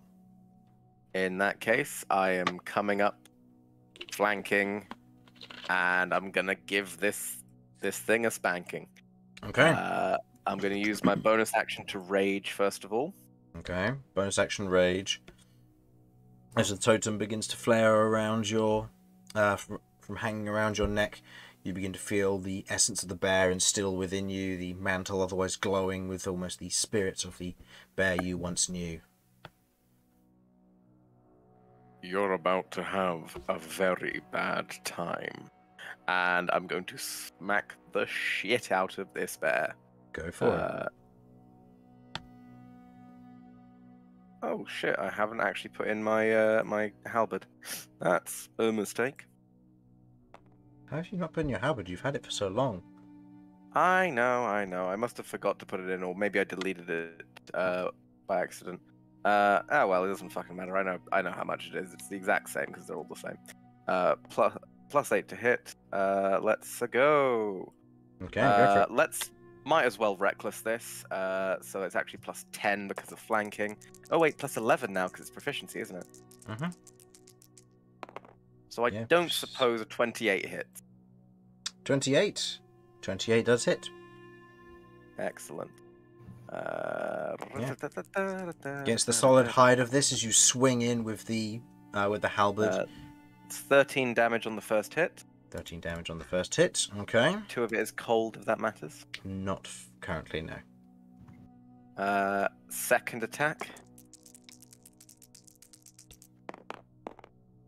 Ah, shit. That's only a 14 to hit. 14 to hit misses. As you swing this with the second time, you watch as the tail comes up and bats the halberd further upwards, as it otherwise turns its attention to you, the tail beginning to crackle with what looks to be dark black energy writhing across the surface of it. Intriguing. I end my turn. Yes. Okay. If at all possible, though, I will use any remaining movement to move myself so that it's possible for someone else to get to flanking. Okay. In this instance, we now move to Dark Terrador's turn. Okay. Dark Terrador on its turn otherwise looks about the rest of you, kind of looking at everybody, but then focusing on you, Cat, who is currently in melee with it. It is going to make 2 slam attacks against you and 1 against Romulus. Oh, no, and 1 tail attack against Romulus. So, Oh no. Cat, that first one is a 24 to hit. Yeah, no, that hits. The second is a natural 20. The tail attack against you, Romulus, which has advantage, is a 27 to hit. Now, with your diversion thing that you can do, Romulus, the diversion rune that you have from the wind cloud thing, rune, yes. yeah, can that just choose for it to not have a second target, or does it have to target another creature? It does have to have another creature as a target. So in this instance, you'd have to choose another target if you use it. Are there any other creatures that are around us currently? It is currently just your party. Other people aren't getting involved. Bird I can see, or anything at all? There are 2 familiars on Kirv's shoulder, but I'm going to say that is up to Kirv if she wants to use one as a sacrifice. Well, this might actually be more than 1, given this is a natural 20 that you are diverting, so there will be additional effects depending on who it hits. I will say I do have an idea, like a plan of using the birds for this. So you don't want me to kill at least one of your birds? Got it. Well, I'll just say I was gonna see if I could get the birds to try and pick out the eyes. We've given you an idea, and you're gonna roll with it now, aren't you? Well, you know. This is what happens. That's fair. That's fair. I can't knock it. All right. Here's what I'm gonna say. Mm-hmm. I will make use of my cloud rune because I don't know how powerful this thing is. This could just straight up kill Cat, and I can't allow that. Okay. And I will divert it into myself. Okay. So, Cat, the first attack, which does still hit you, does near enough minimum damage, so you only take 9 points of bludgeoning. Romulus, you, however,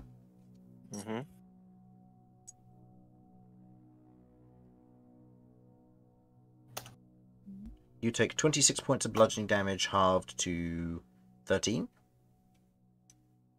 And then the... Sorry, doing some quick maths real quick. There we go. So Cool, it's got it. 13 points of bludgeoning damage. And then the tail, as you watch as the energy begins to crackle around it, it lunges towards you, and as it catches your chest, you begin to feel this sudden surge of power otherwise move through you, as you take 14 points of necrotic damage.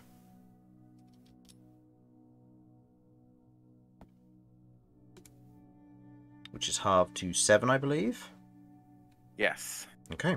And you watch as it regains 3 hit points. Oh, you little shit. As it does this, it otherwise turns and begin to thrash towards all of you. That will end its turn. Cat, you're up. Okay. As the claw was otherwise redirected towards Romulus, the first 2 swings. One hitting you, the next swinging around and hitting Romulus. Right.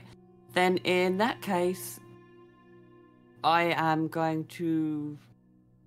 How many of us are there? There's got quite a lot of space around this guy, isn't there? It's not a single door. Yeah. I am going to summon an elemental. Okay. Are you taking a few steps back, or are you just doing that here? Another one. Well, I don't want to provoke an opportunity attack. Okay. 'Cause What that's one are gonna you hurt. summoning? I will go with Earth. I will summon Earth as well. Okay. Otherwise, taking the small vial you have in your pocket and holding it up, as Sychania otherwise begins to gather the energy, shooting it downwards, you watch as earth and stone begins to coil up into a vaguely humanoid form as fists gather in front of it, kind of 2 long crests of stone that otherwise grow up, dangling with bits of moss as it stands there, poised and ready on its turn. So you're now concentrating on that. Mm-hmm. And I can't remember. Do I need to give him an order? Is that As part of the bonus action, I believe you give him an order, yeah. Okay. So, and I'll just give him an order. Help free Terrador. He's being controlled. And Okay. yeah. I'll say all of you are around it. Given that you gave flanking bonuses to one another, I say Vinny, you went there, Romulus, you went there. And then that leaves room for the next time, and Kirv, you're there. So, your Earth Elemental, if I remember correctly from the Earth Spirit, is a medium. creature. So please put it where you would like. I've put it next to your tile for the time being. And Onveki would have been standing next to you, so he's probably here, I'd say. Okay, then I'll probably put him here. That shares Then. your initiative order. Okay. Vinny, Romulus, Dark Terrador, Cat, Kirv, Onveki is here, I think. Let me just double check my initiative order. Okay. No, he's after Cat. So, as your Earth Spirit begins to take form and attack, you're having it free Terrador. Mm-hmm. Okay. So, it, in this instance, is going to make 2 attacks. So, if you wouldn't mind rolling me 2 attacks for it, please. Yeah. It has a +8 to hit on each of these. Okay, so 2 attacks. Mm-hmm.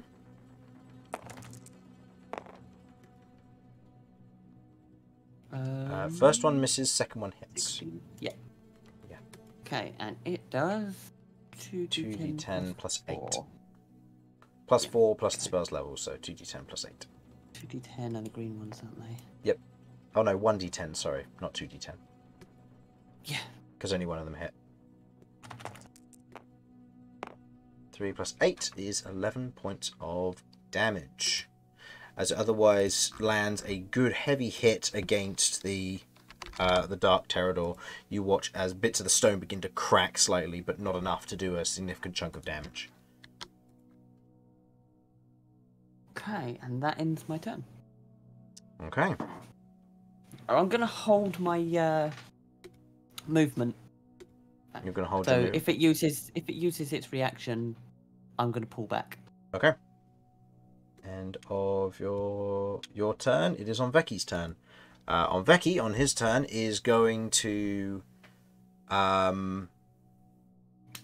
he's going to take nothing from this and is going to look to the rest of you. Alright, we need this thing taken care of now. That is unfortunately a miss for him.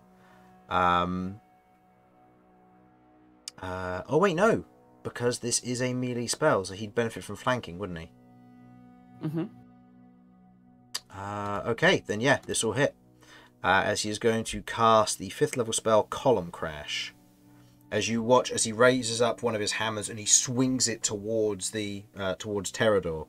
Landing a hit against Terrador, Terrador is going to take 6d10 plus 20 bludgeoning damage, which is doubled versus inorganic material. Very good rolls to begin with.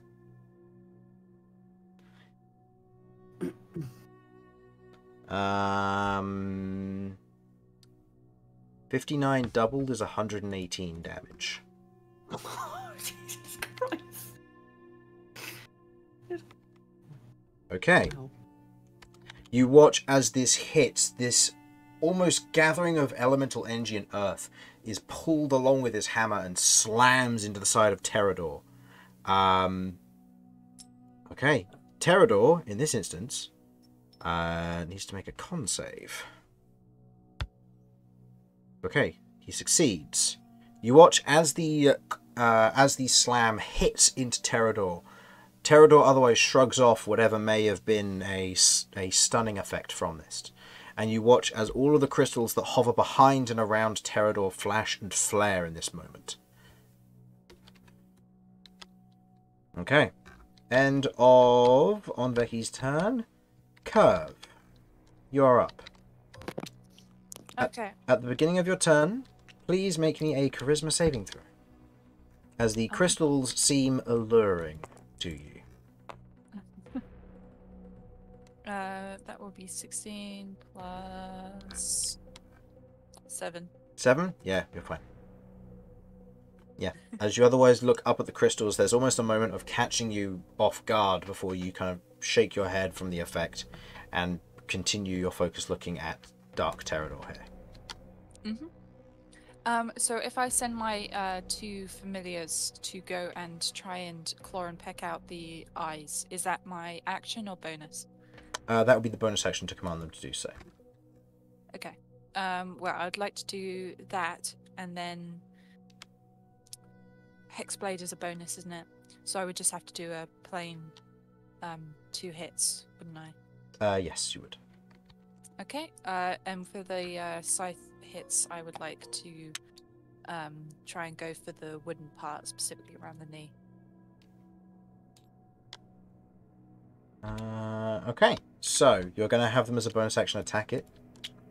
Yes. Okay, so in this instance, I will say that they are performing the help action. As they begin to attack it, you begin to hear them say, alright boss, let's get rid of this thing's eyes. And as they begin to peck, they're like, its eyes are made of stones.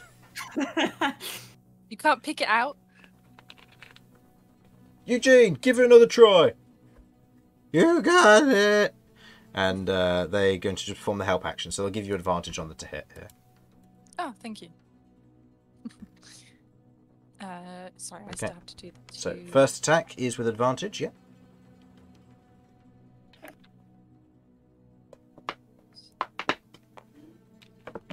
Okay. Total? With advantage, that's a 9. Plus Charisma. Is it plus charisma? plus the to Oh, hit sorry. modifier.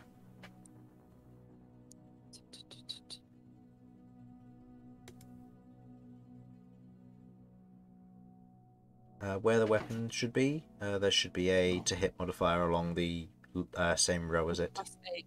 Plus 8. So a 17 unfortunately misses as you take the swing with the scythe. It otherwise glances off of the surface of the stone itself, not managing to get a good clean hit. And the second one? Go for Can it. I still do the second? Yeah. The second one will be without advantage, but it would be with a plus 2 from flanking.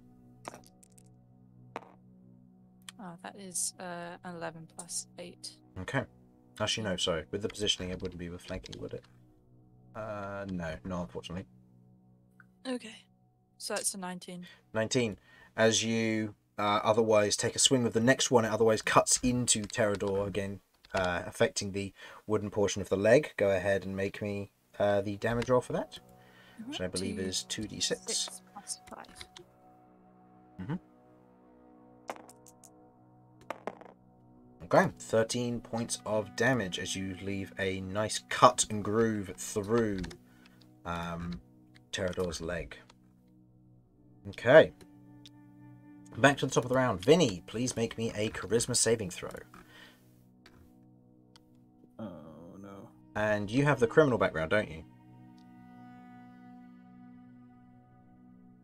It's a slightly customized background, but I believe it was based on that. Yeah. If it's based on that, please make me this with disadvantage.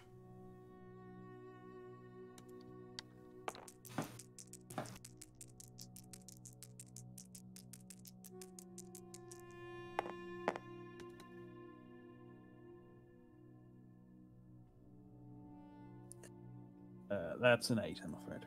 8. As you otherwise look at Terrador, you can see the reflection of the crystals that are now glowing and pulsing with power. And you can't help but feel that they're worth something. And you suddenly get this urge to take them and run. And in that moment, as you are otherwise captured by it, you are incapacitated. You can still move, but you're incapacitated, unable to perform actions this turn. This also means you do not qualify for flanking as well.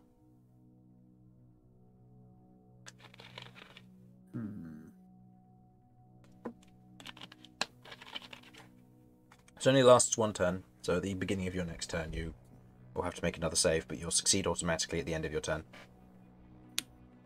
Okay. I don't think there's anywhere I can go that would be helpful, so I will stay here. Okay. Romulus, start of your turn. Go ahead and make me a charisma saving throw. Ooh, whoa. Let's see how this goes. Checking my charisma save. What's the DC? You don't know yet. No one's met it. You know that very high has succeeded thus far. And what did you get, Vinny? 8. 8 doesn't do it. 14. Just fails, I'm afraid, as the DC is 15. Oh. As you look up at the crystals, there's a moment of, that's power, raw power I can use, that I can put to my advantage. And as you have that thought in that moment, you are incapacitated. You may move, but you're incapacitated.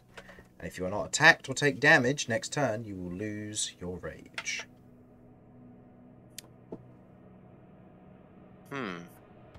Sorry. Do run me by that. Incapacitated is precisely what I'm experiencing right now. Yes. So you can move, but you cannot perform actions. So you can't perform your action or your bonus action or reactions.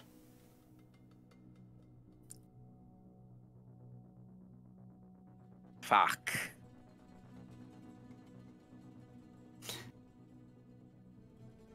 Alright, well, someone's got to deal some damage to me unless this thing does, so... Okay. Actually... I think I have 2 idiots right for the job. Sorry, just to check. This applies from the start of my turn through to the end of your turn. Yeah. Right. So theoretically, at the end of my turn, you would regain. You would have your reaction. Yeah. Noted. Thank you. Yeah. It's just during your turn you don't. But if you're not moving, that will move it on to Dark Terrador's turn, who in this moment will see everything that is going on. Is going to make one attack versus Onveki, one slam attack versus Cat, and then the tail attack versus the Earth Elemental. Shit. Cat, that is a 21 to hit you. Yeah. When a creature within 5 feet of you makes an attack against a target other than you, and that target doesn't have this feat, you can use your reaction to make a melee weapon attack against the attacking creature. Technically, it's the end of my turn, therefore I have my reaction. I'm going to hit it. Go for it. Thank you. Shield? No, I can't shield. No, You can't shield because you're holding your movement to... Yep, I tank it like a troop. Yeah, well, you can use your reaction to shield if you want, but then this will mean that you won't be able to move. So your movement action will be wasted. Okay, so my reaction's not locked because I was No. holding my movement. No. Okay, then in that case, then I Does will. a 16 hit? 16 does not hit, I'm afraid. As this happens, you try to bat the attack away from Cat, but your halberd glances off of Cat's shield, which I presume you said you were casting. What did you hit? 21. Meets to beat, isn't it? There's Yeah. not much point. I'll just take it. Okay, in which case you try to cut the attack away from Cat, but it hits. As the 1 versus Onveki misses, and the 1 versus the Earth Elemental also misses, which is a real shame for that tail. Shit. Oh well, at least technically my thing's maintained now. That's true. Okay, so Cat, you are the only one hit by this. Sweet. You take... Okay.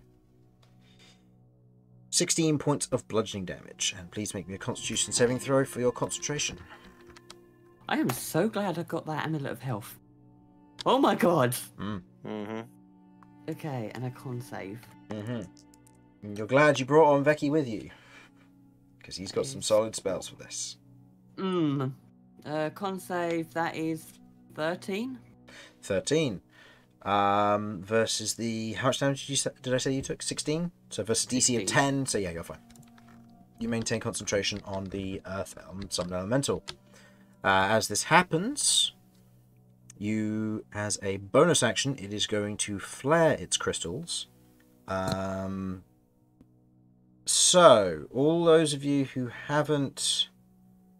okay, so hold on. Just rereading what I've written here.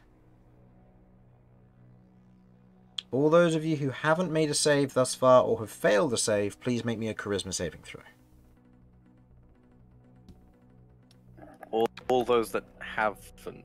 That haven't made one or have failed that a saving throw against this in the last round of combat. So everybody other than Kirv makes a charisma saving throw here. This also includes your summon here, Cat. Oh. Onveki fails. Oh, thank Christ. 17. Okay. My elemental.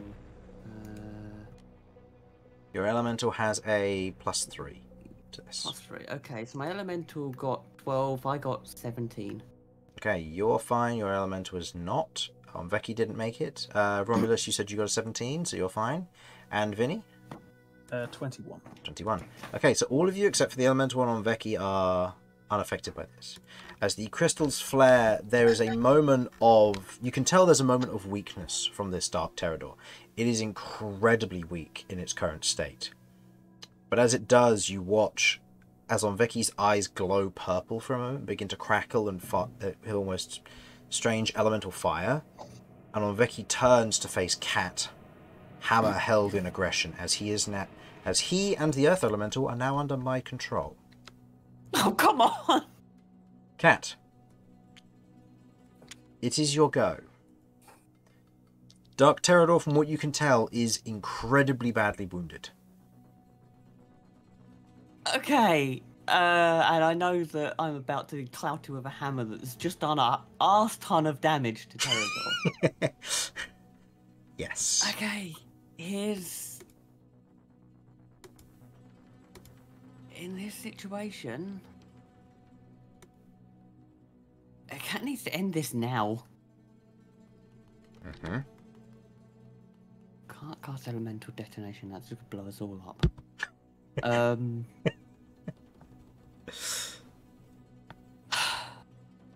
Okay, with huge amounts of reluctancy, like a lot of reluctancy, Cat's gonna dig into the only power that has a chance to finish this off. She's gonna use a black page. Okay. Go ahead and roll me a d10, if you will.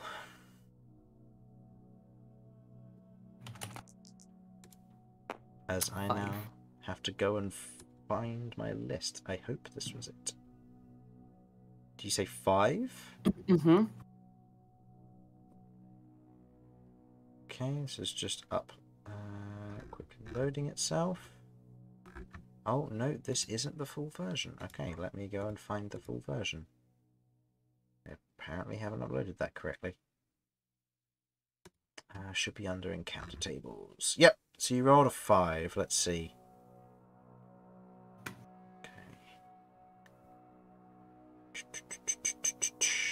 That is that one. Okay, that is of a level you can cast, so it is not down put. Go ahead and roll me another d10.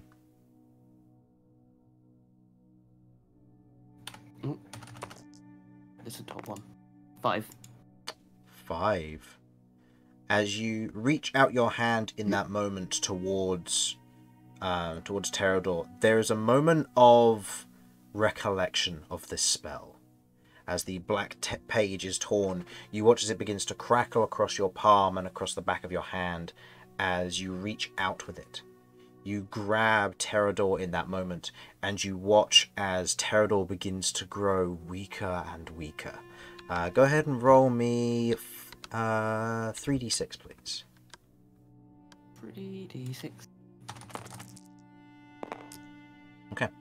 Terrador's strength score has been reduced by 8. This takes over your new concentration, and your summon elemental disappears. Okay. Well, that's one less enemy. Right. And Terrador's strength is reduced by 8, putting it at a wonderful 12. That drastically reduces the damage of Terrador.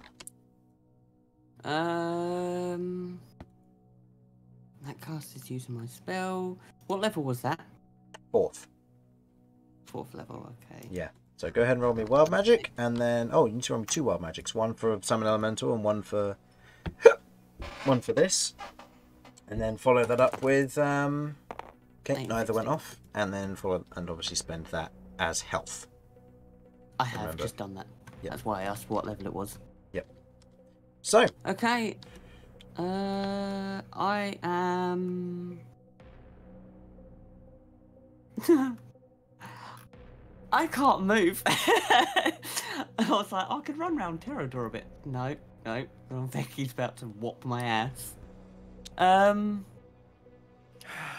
Yeah, no. Alright, I will. There's nothing I can do. A bonus action. Okay. Yeah, I will wait for my impending demise. Okay. In this moment, as you otherwise look at Onveki, seeing what's going on, you watch as you hear as the crystals begin to lightly hum and affect the area. You all begin to hear, as you're in very close proximity, "Kill them all. Let none survive." And was that Google Translated sent backwards? no. Sounds almost. No, I've done that before. It's almost exactly that. It might have cut off, but no, it wasn't. So, I need to double check if this is a saving throw or an attack roll.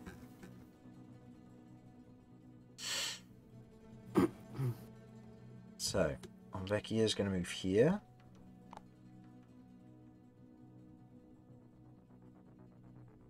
Vinny, can you deal with that at all? Because I can hit one person. He's going to cast this in this direction. Cat and Vinny, I would like the two of you to make me dexterity saving throws, please. Okay.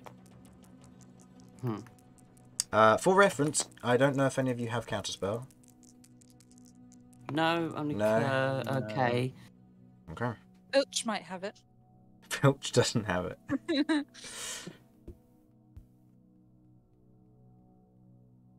Okay, so Vinny? 19. Okay, 19 is a success. And Cat? 18. 18. So both of you succeed. You take no damage from this spell. As you watch as Onveki raises his hammer and casts a 6th level fissure. As he slams it down, the area between which in a path that he carves straight ahead, splits and cracks. The two of you just about manage to make it from falling underneath you into the crevices below, as stone begins to tumble inwards and squeeze into a pulled shut area. So you just avoided, for reference, 10d6 damage, the two of you. And if you had failed your initial save at the end of each of your turns while you remain buried, you may make strength saves. If you fail, you take 5d6 bludgeoning damage at the end of each turn while buried. And you remain there. And if you remain there for over a minute, you suffocate. It sounds like a horrible thing you made, Chris. Strength save. It's lithomancy. It's an instantaneous, so the effect doesn't last. Because you both saved, you take no damage whatsoever. Okay. Good to know. So this otherwise does nothing as the fissure goes off, cracking the stone in front of you. You get a semblance that there was, as you both look towards Onveki, there's a moment of him under control, and then you watch as there's this slight flicker and he redirects the hammer as it dissipates and travels off into the nearby stone, a semblance of resistance. And he unfortunately remains under the control of Dark Terrador. Kirv, you're up. Okay. Who are paralyzed currently? Not paralyzed, but what's it called? Controlled. Sorry. Could I activate a thing at the end of Onveki's turn?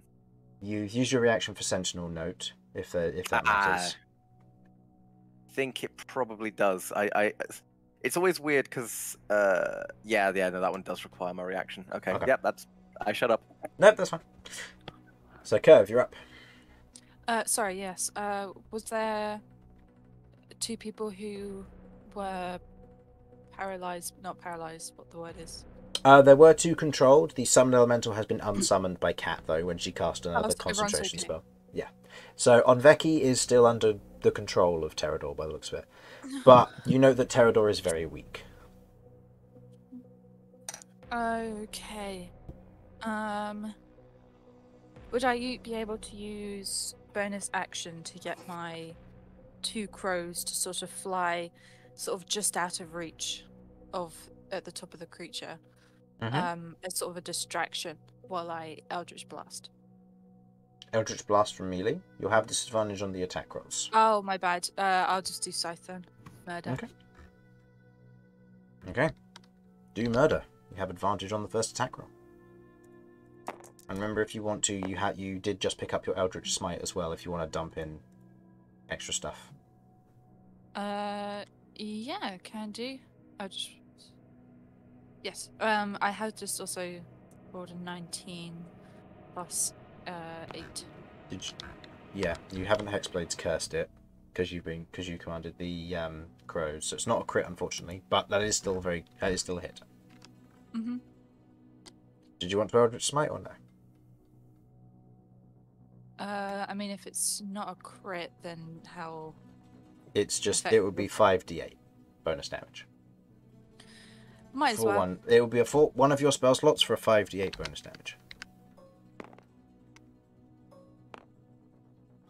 It's up to you. You can either do a regular hit or use it. If it's close to death, I'm gonna go without for now. Okay, so go ahead and roll me the 2d6.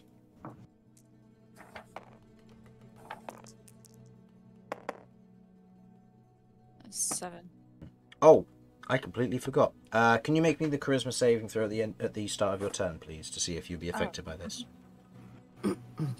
Oh, sorry, Look, I'm ignoring that one. That's fine. You only pressed R once, so roll it. That's right. 8 plus 7. 15. Just succeed. You just succeed. Sorry. So you are not possessed, or incapacitated. So you do 7 plus how much damage? 7 plus 5? Yeah. Okay. It is on death's door. Ah, okay. Alright, Yeah. end of turn. You have one more attack. Oh shit, yep. You just had advantage on that first one. That's alright. Nat 1. Natural 1. It, as a reaction, gets to strike back at you. Rude. It is going to it's going to tail attack, see if it can regain some hit points. That's a 14 to hit. I think that just missed. That misses. Because that is my constitution? AC. AC, not D. I'm really sorry, I'm losing it today. AC 16. Yep, Oh, yeah. so that misses. Okay. Vinny, back to the top of the round. Make me a charisma saving throw, please. Okie dokie.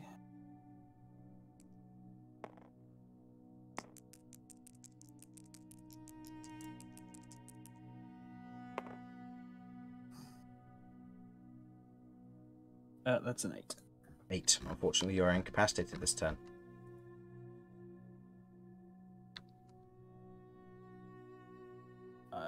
Okay, I suppose I do nothing then. Okay. Romulus. This thing's still fucking alive? Yeah, just. Do I have flanking? You'd have to move one down to get it. Or actually, no, because you'd be across from Vinny, so you'd be fine. Cool. I'm using all the attacks. All of them. I'm recklessing. This thing is dying today. That hits. That doesn't. 27. As you otherwise. So, question: are you doing subdue damage? What was I told before this fight started by Cat? Don't think Cat said anything other than it could get dangerous. Yeah, Cat genuinely doesn't know. She wasn't sure if you were going to have to fight or not. So that's a call for you to have to make. You know, This thing has harmed Cat. This thing has harmed Cat. But Cat was saying she wanted to create this creature, pretty much, as far as I understood. Mm-hmm. I will be going for subdual. I think what happens, I take the Ghost Steel Halberd, and it swings down towards this thing. But I think where I would... There's like a very brief moment where I could have gone straight for its head. I think instead the blade of my weapon lodges into its shoulder. Less lethal, but just enough to tax this weary creature, crack along its stone form, and cause it to collapse. Okay. As you do, the halberd collides with it, and you watch as this dark magic begins to otherwise emanate and kind of crackle from the edges of it. And you watch as those crystals go back to more of a pinkish coloration, its form shifting and changing, and returning to the intended form of Terrador. Ah, it's adorable. Kind of sad I didn't kill it. Now, how much movement do I have? 1, 2... Am I able to move through Kirv? You can. I will say combat's over because Onveki's no longer controlled by Terrador, as Terrador has I reached zero still hit smack points. him around the back of the head. Pull yourself together, man. Okay. Roll me an attack roll with your unarmed strike. Recklessing still. Just not the damage. Oh. It's only a 17. You whack the back of the helmet. Unfortunately, his AC is 18 with his plate armor. But as you otherwise strike against the back of his head, it collides, and there's a moment where he's otherwise shaken out of the stupor and goes, That was incredibly dangerous, Cat. Yeah. Is everyone alright? Are you two I'm okay? all right. Looking at Vinny and Cat. Yeah, I'm fine. Fine, yeah, you missed. Thank goodness. That was a bit much. So, sorry, was that supposed to happen or not? No, I'm gonna look down at the arm. No, someone else decided they wanted to interfere. Do you want to tell me about this? Okay. We can we can speak in more privacy. Private areas than out here. Otherwise looks at the giant crack which has just formed along the edge of the where they'd set up shop. And you can see that people are looking out their windows and looking and seeing what's going on. I better smooth things over. Casting such a big spell at an event like this is probably not going to work well with the locals. So I'm gonna go have a word. You carry on with the rest of your day. Take care of yourselves, and I'll meet you back in the tavern to have a word tonight. Yeah, I'll explain. If you're building my scholar, I suppose I should explain everything. You better. He heads off to the people and begins kind of talking to them, and you note the Geo wards otherwise rush to his aid, and a few other wizards have arrived as well to see what's going on, and quite a few of them note the giant crack through the area around here. Can I use mold earth to try and start filling this crack a little bit? It'll take a while, but I'll allow it. Because he'd do the same, except he's got to smooth things over first. And Terrador can dig. That's fair. Terrador starts filling it back in.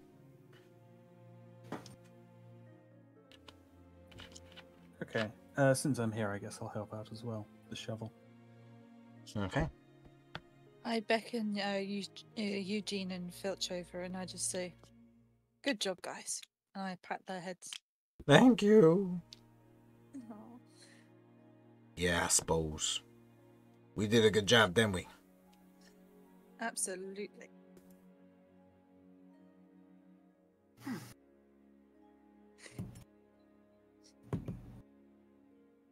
Okay. So, you now have Terrador Cat. Nice. Oh my god, we've got to do this with each of my elementals. This is going to get terrifying. Given that this was the tank and defensive one, yeah. Yeah.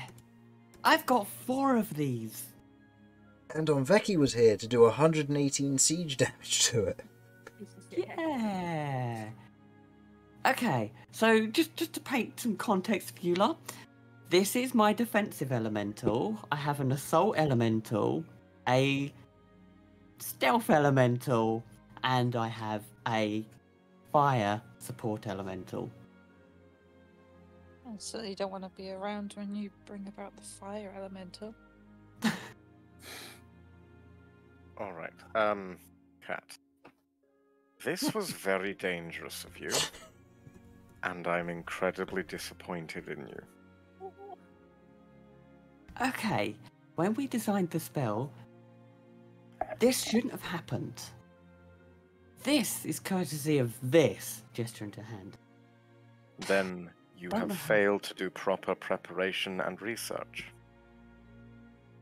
The most important part of any development is safety first, which is why we have to take all of these different variables into account. Otherwise, mistakes happen, and mistakes can cost lives. Eugene could have died. You could have died, Cat. And what's worse, so could everyone else. How would, if you had survived, someone else had died, how would that make you feel, Cat? Terrible, but how do I prepare for something I don't understand? This creature is possible. You need to do research. We can't go into things half-cocked. And we need to get hold of people that know about these things. Someone sealed whatever this creature was away. And we know for a fact that someone has created these magics. There must be those that understand them out there in the wide world. True, but I think this is beyond people. Beings, then. When I found this creature, there was a 6-winged creature that showed me. I don't know, the god? I don't know what it was. Then we need to research and find out what this creature is. Is anybody proficient in religion? May make a religion check for God, this. somewhat. We are the least religious party ever. We did have I- Lloyd. I do have proficiency in religion. Yeah, go for it then.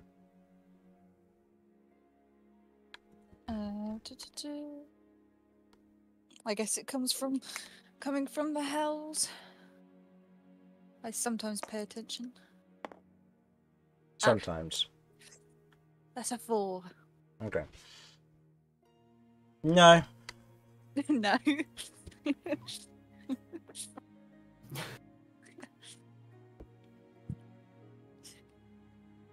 But Kirv again did not pay enough attention. Classic. Terrador otherwise kind of stops over for a moment and kind of lays down on the grass next to you, Cat, after filling in the majority of the fissure. I'll give him strokes. He's here, and he'll now just stay. This isn't going to happen again. No. I think this is the arm trying to take control, and now that the control's been broken, Terrador is completely mine.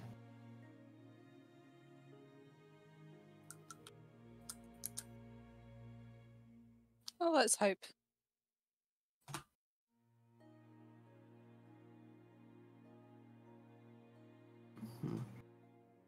Right. Well, thank you, everyone.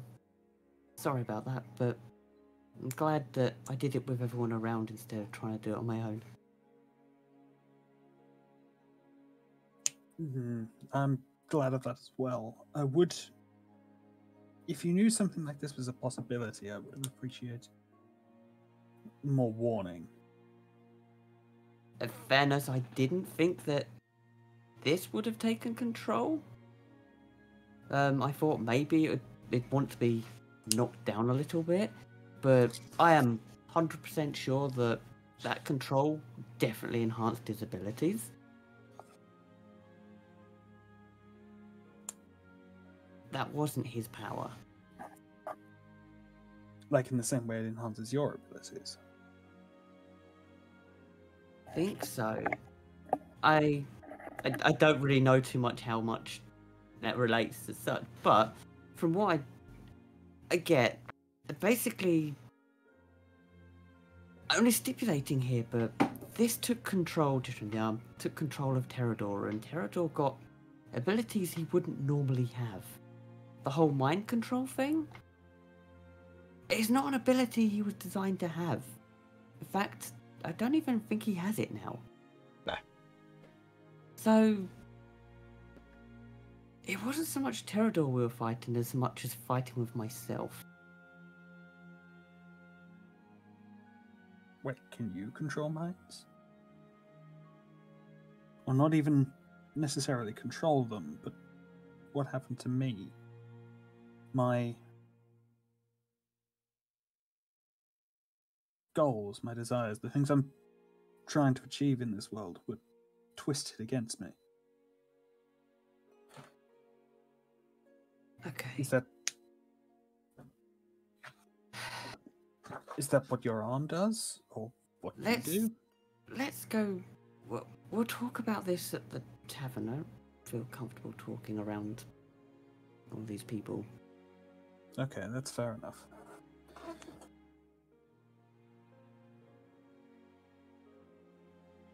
Okay. So we head over. Okay. You head back to the tavern, you grab some drinks, you cool down. Terrador follows you the whole way and has to go stomping through the city. Residents kind of keep out of the way, seeing the very strange elemental wandering through. A few wizards kind of look and kind of note. But other than that, you just head to the tavern. The You watch as Terrador otherwise has to kind of curl up outside. As Terrador can't fit in the actual tavern itself. Can he communicate with me? Does he have telepathy with me? Do you speak Primordial? I don't, but he speaks the languages I speak as. He understands the languages you speak. He otherwise speaks Primordial. Okay, right. So we don't have a telepathic bond then. No. Awesome. Okay. No, you can still tell Terrador what to do, but Terrador can't tell you stuff. Right. Okay. Then I will just stay. Terrador does, kind of sits for a moment, stays there, kind of curls up outside. With 1 hit point that will heal as of the long rest.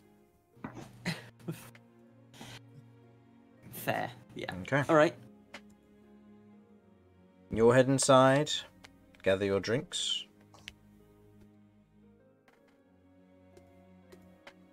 Okay. Right. Go somewhere where it's quiet then. Mm-hmm. And, okay. I'll tell you all. I can't tell you everything. I can tell you some things. This creature. I found it in a ruin. Well, I was shown it in a dream. Well, not the creature, the ruins. By a 6-winged creature. I don't know what it was. It was being of light, I know that much. It showed me how to find a room in the ruins. And I did. I went to the ruins and came to the room. And in that room was a statue and a chain that was wrapped around the base of the statue that was covered in runes. I lifted the chain up. And a creature seeped down from above.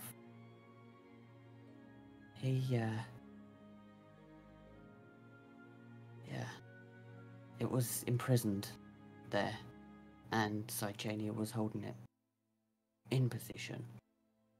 This ruins was very, very old. I don't know how old this creature is. I've been trying to do some research and looking into this. It has thousands of souls sealed within it.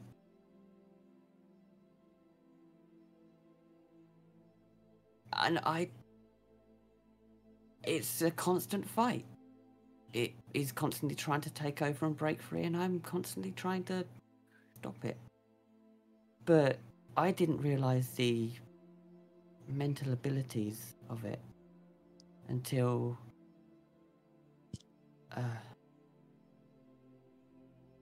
recently. This cat sort of like starts tearing up a little bit. When I killed Corsair,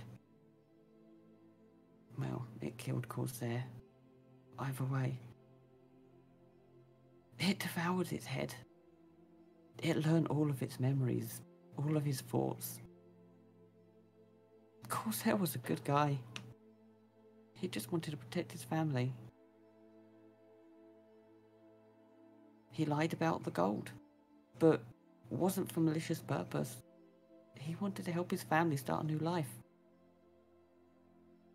But then your sister killed his family, and she tried to kill him. She burnt them in the lava. So it has got mental abilities and mental capability. I don't know the extent of its power. I really don't. But this creature's taken everything.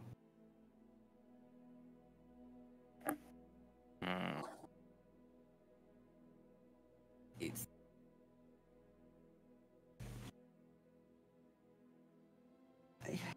I don't know. I don't know what to do about it, how to do. I'm trying to research, I'm trying to learn. There's just no one knows anything about this.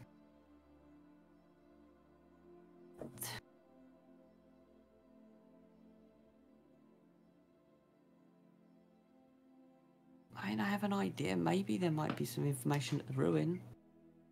But I can't face going back there yet.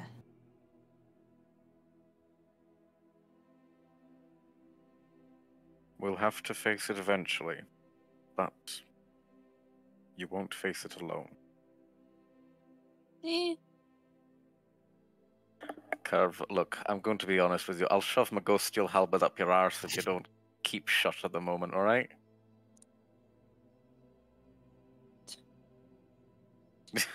Fair. So, I'm trying to have a heartfelt moment with my adopted daughter. For fuck's sake. I've gone Sasha, but worse. Well, let's just hope we don't have to put her down.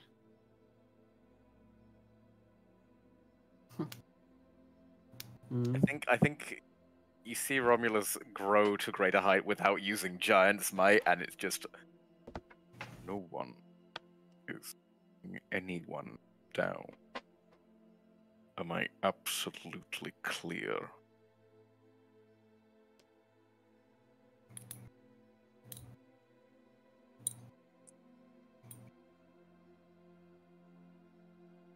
I am going to stand up and walk to my room.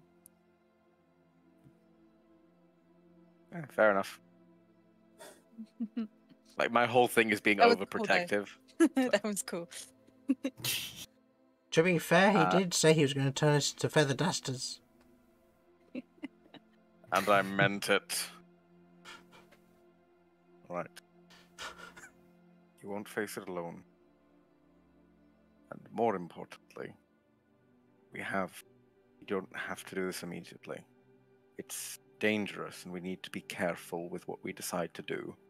But maybe something along the lines of always making sure we have something anti-magical that we can use. That's part of why I want to get my specific item made. That's one thing I completely forgot about. Is there a place at WizCon for making enchanted items, or at least getting an idea of how much it would cost or take to make an enchanted item? There aren't. Enchanters come with pre-made magic items. People don't take commissions at WizardCon. People tend to usually get in contact with them if they have an enchanting thing using sending, if they know who they are. Outside of that, not really. Cat would be who you'd have to ask about this. Just to be clear, I don't think anti-magic's gonna help. This is a living organism, and the only thing that's stopping it from gaining complete control is the magical effect of Cytania. I understand that. However, when your magic gets corrupted and turns evil, I point at Terrador, if Terrador's still around. Terrador's outside. I point outside, then it may be worth having something that can cut off magic. And whilst things might not be wholly magical, the effects you cast are magical. So your elemental attacks are magical in nature. So if we're able to remove their magical element, we might be able to remove the harm they can cause. Does that make sense, Kat? It does make sense. Okay. I mean, in the future, when there's other elementals, we might have to still fight them. I don't think we can neutralize the thing, but we can at least in the future go into it expecting. The more information about you can give us about what the elementals can normally do, we might be able to make a plan. Yeah, no, now that I know that they will attack, I can break down what I've designed, how I've designed it, and I mean, do expect still there could be more of this fort control stuff, but if we buddy up, then we might be able to support each other out of the thing. If I'd known that you were going to be taken control of, I would have got Jeff to help you. He can help, at least. You know, we all have ways of doing things, so no, I do have to agree. In the future, now that I know this is a thing, I will definitely break down what voice summoning is capable of and go from there. And next time we'll also have Terrador. He will also be able to help. Which, by the way, Terrador can intercept attacks coming to me and the party, taking the damage as a reaction. As a general note with regards to with Terrador helping, due to the nature of the spell, you would have to cast it at, I believe, 7th level or higher in order to be able to have Terrador help. Because otherwise Terrador is dismissed when you summon a new one. Right, I thought that'd be after... Nope. Right, then we won't have Terrador. But I still have my elementals. Right, okay. Which should be more specialised. That's what the staff is for. Good plan. By the way, how come those elementals aren't susceptible to this? I have a feeling that it could be concentration. Because I'm focusing on them elementals, keeping them around. It's more my conscience that's got control. But Terrador now just exists. He's bound to this, and I'll gesture to the crystal. So I'm wondering, because I'm not constantly concentrating on Terrador, because he has sort of his own free will with limitations, he was able to be influenced. Okay. What about Jeff? This is actually something I've been wondering for a while. What exactly is he? Is it familiar? It's also corrupted. But Jeff can't do any mind control, so what's going on there?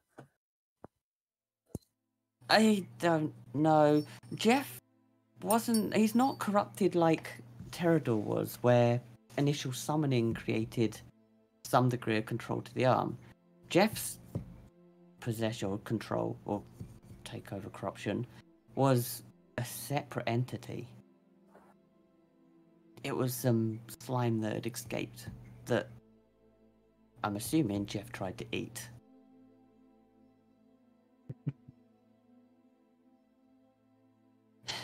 But he's shown no signs of aggravation or hostility. I do keep checking on him. Yeah, I don't know if it's because the amount that's in him is too small to truly have sentience, or whether it's... I genuinely don't know. I guess I could probably try detect thoughts on the little part in Jeff and see if there's much of a response. Could be risky, but I guess it's worth trying.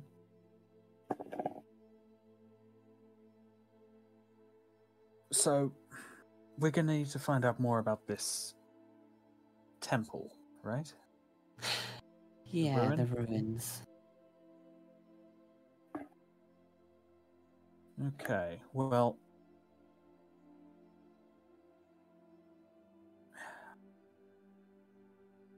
I don't really know much about ancient history. Nor do I really know anyone who's an expert in it. But I and people like me tend to get around a lot.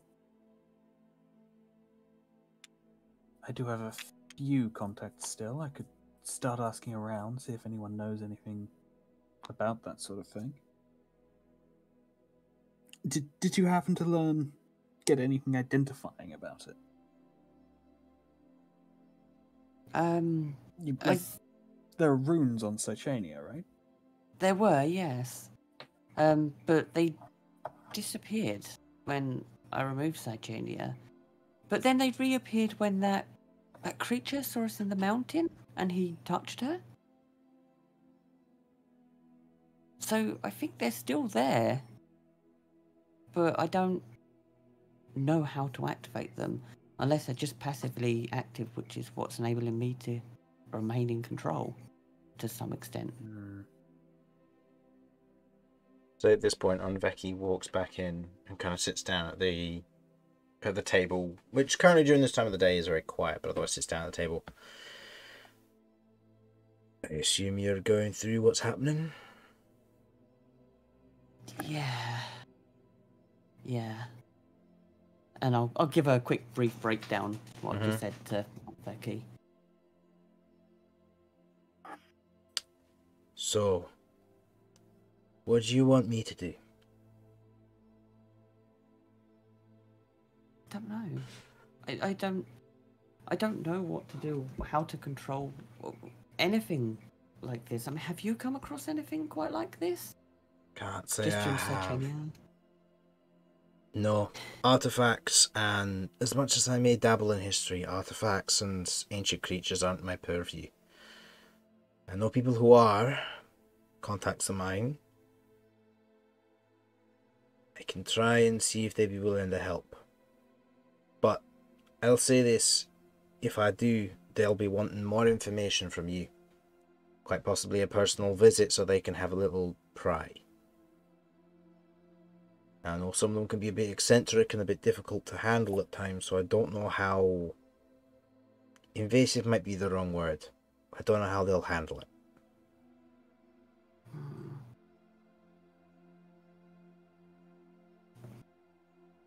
But if I were you, maybe have a look through the book vendor who's here at WizardCon.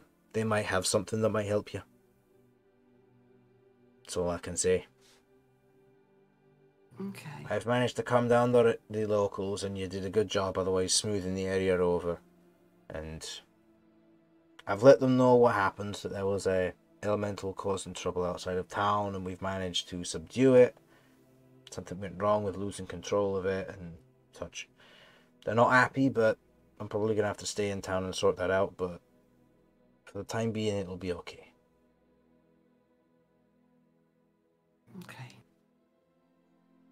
Okay. I will check out the book vendor and see. Is any recommendations on what specifically I should be looking for? Can't say I know, I'm afraid. That's not the kind of thing I might know about. I believe you, as a sage, I believe was your backstory or background you went with? I think sage or scholar. Sage, yeah. So you have the researcher background feature. So this will give you the equivalent of advantage on an investigation check when looking through the book vendor to look for a specific piece of information. Okay, then at some point for the remainder of this, I will be going to the book vendor and seeing if I can find anything that's relevant. Okay. Okay.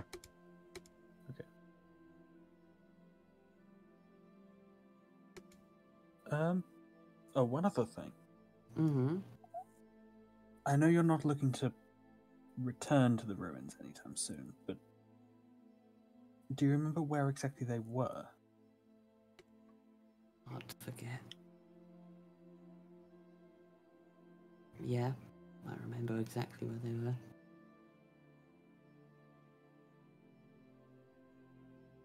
We might be able to use their location to find out more information about them. If there are any records. Name of the place, general location on the map. Okay. Worst comes to it, we could get someone else to go there and take a look. See if they dig up any details you might have missed. Depending on how far it is out of my range, I might be able to get one of the other ambassadors to have a look at it. Potentially even get a private squad sent there. Okay. Also depends Alright. what state it's in as well. giant crater there. The ruins are still there. Mostly.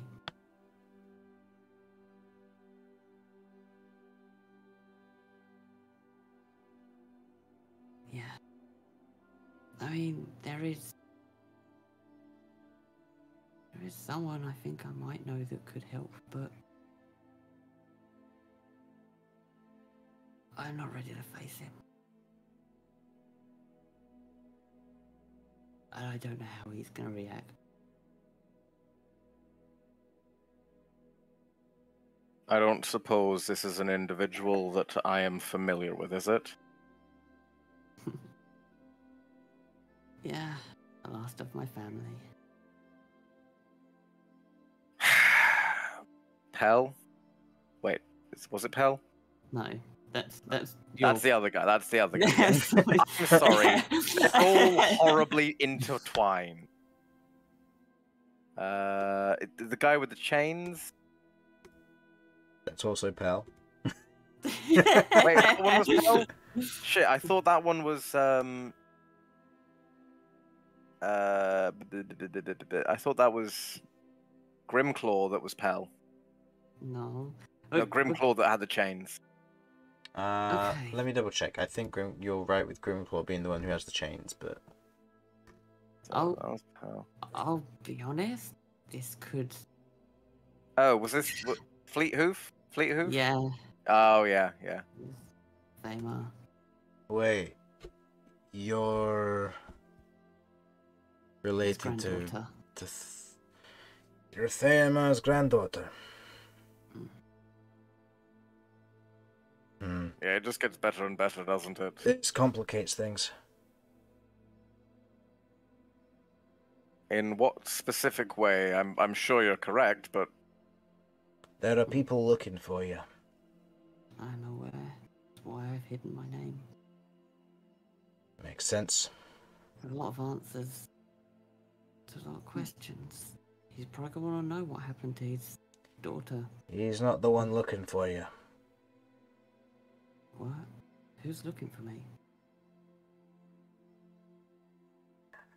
The dwarven ambassadors in the north, the ones who work out of Hamgari, they've been working with individuals in Marrowsmere regarding events that took place at...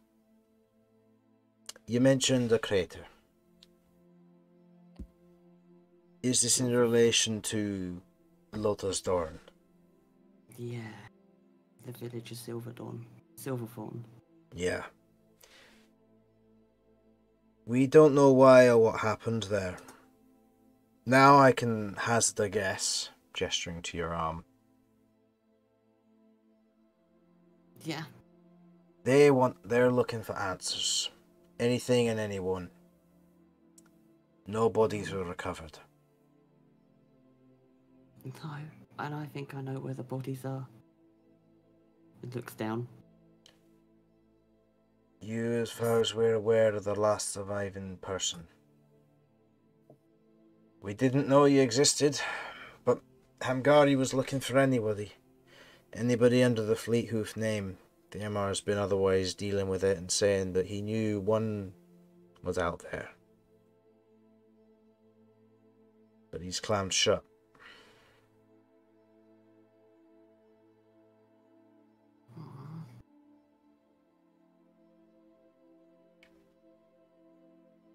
I ain't gonna get involved with your business in this instance. It's up to you what you wish to tell and wish you not. But when you head north, the Hamgari officials are gonna want to talk to you. And I'm not gonna be able to keep this hidden from them either. Every year, around the Frozen Crown, we give a general report on our months. Your name will go down as Cat. People may ask. If they do, I'll have to tell them. I'll be under oath. Okay. If you got something you need to get done, get it done before the end of the year. After that, Hamgari's going to come looking for you. If that means anything, that means you're either going to have to deal with ironmongers or individuals from your home.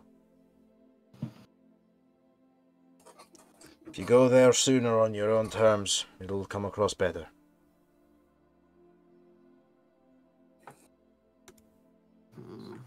Gives you about 5 months, 6 months before things become a problem. When's the next Wizard Con? Next Wizard Con is in 3.5 months. Or 3 months from the current day of the festival ending. And then it will be 4 months and a week until the Dwarf Council gathering.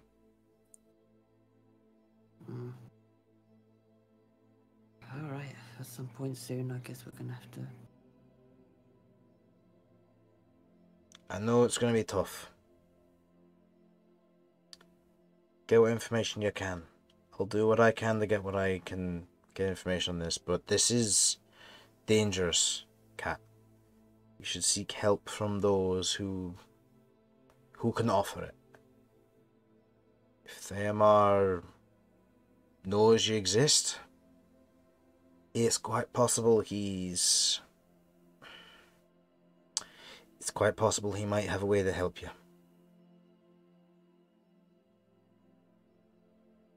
I've never interacted with Theamar myself, so I can't say what he's like. Terrifying. He's not a friendly person. Well, But the fact that he's left messages, and the fact that he's trying to cover things up, maybe what's on the outside isn't as true to what's inside. I also suppose I do owe him can't say. telling him what happened to his daughter. He puts a hand on your shoulder.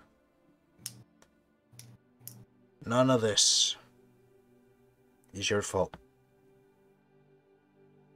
Don't blame yourself as such.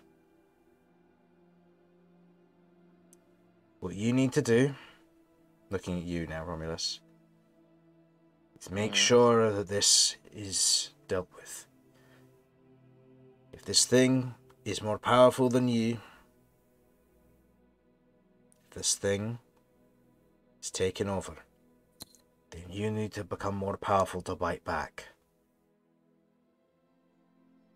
Without my help today, I fear this thing could have quite easily cost you.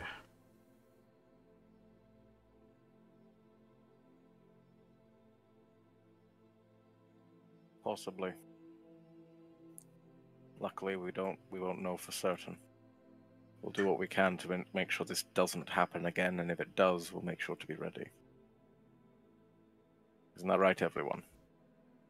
Agreed.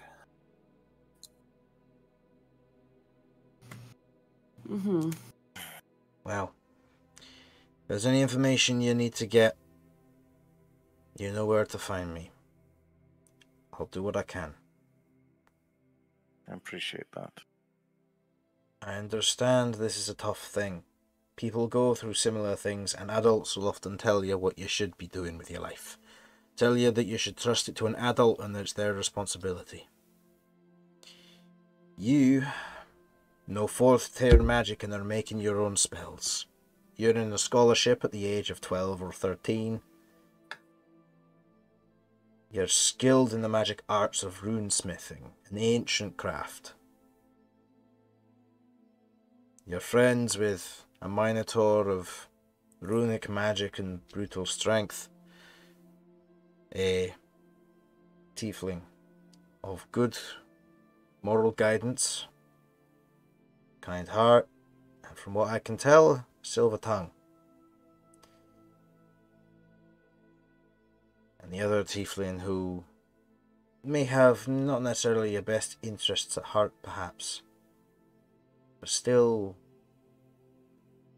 puts out a good rhythm and is very welcoming and puts in the effort to make sure everyone's okay at the end of the day. You've got yourself some good friends. Not going to tell you friendship is magic and it'll win at the end of the day. you need to become stronger. Find out what it is that you need to do to become stronger. How you're going to achieve that. What's the next step? Discover some goals. Make yourself better. I can point you in a direction for that if you want, but I don't know what's going to work for you. Might even be better that you just tell me what you've been doing and you don't take any assignments from me. I'll leave that decision up to you. But don't let it all be doom and gloom.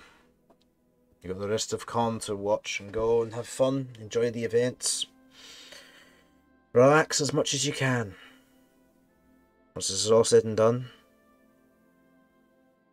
we'll figure things out. Alright? Okay. Good. Pat you on the shoulder. If anything goes wrong again, looking at Romulus and Vinny, who are still at the table, you let me know immediately. We will. Whatever means you have to get in contact. He otherwise leaves and heads outside. After a stressful event, the unveiling of several pieces of information surrounding Cat or Ellie's background. You gather yourselves, do your best to enjoy the festival. Going around and enjoying the remainder of the event, trying a few of the strange things that occur here and there, a few more wild magic hits here or there, but no successes with flumps, unfortunately. You gather yourself, you'll gather your things, and you prepare for the next leg of your adventure. And that's where we'll end our session tonight. So thank you for watching. Hopefully you enjoyed, and we will see you next week for a continuation of this and the next leg of the party's chosen adventure. Bye bye. Bye. Bye.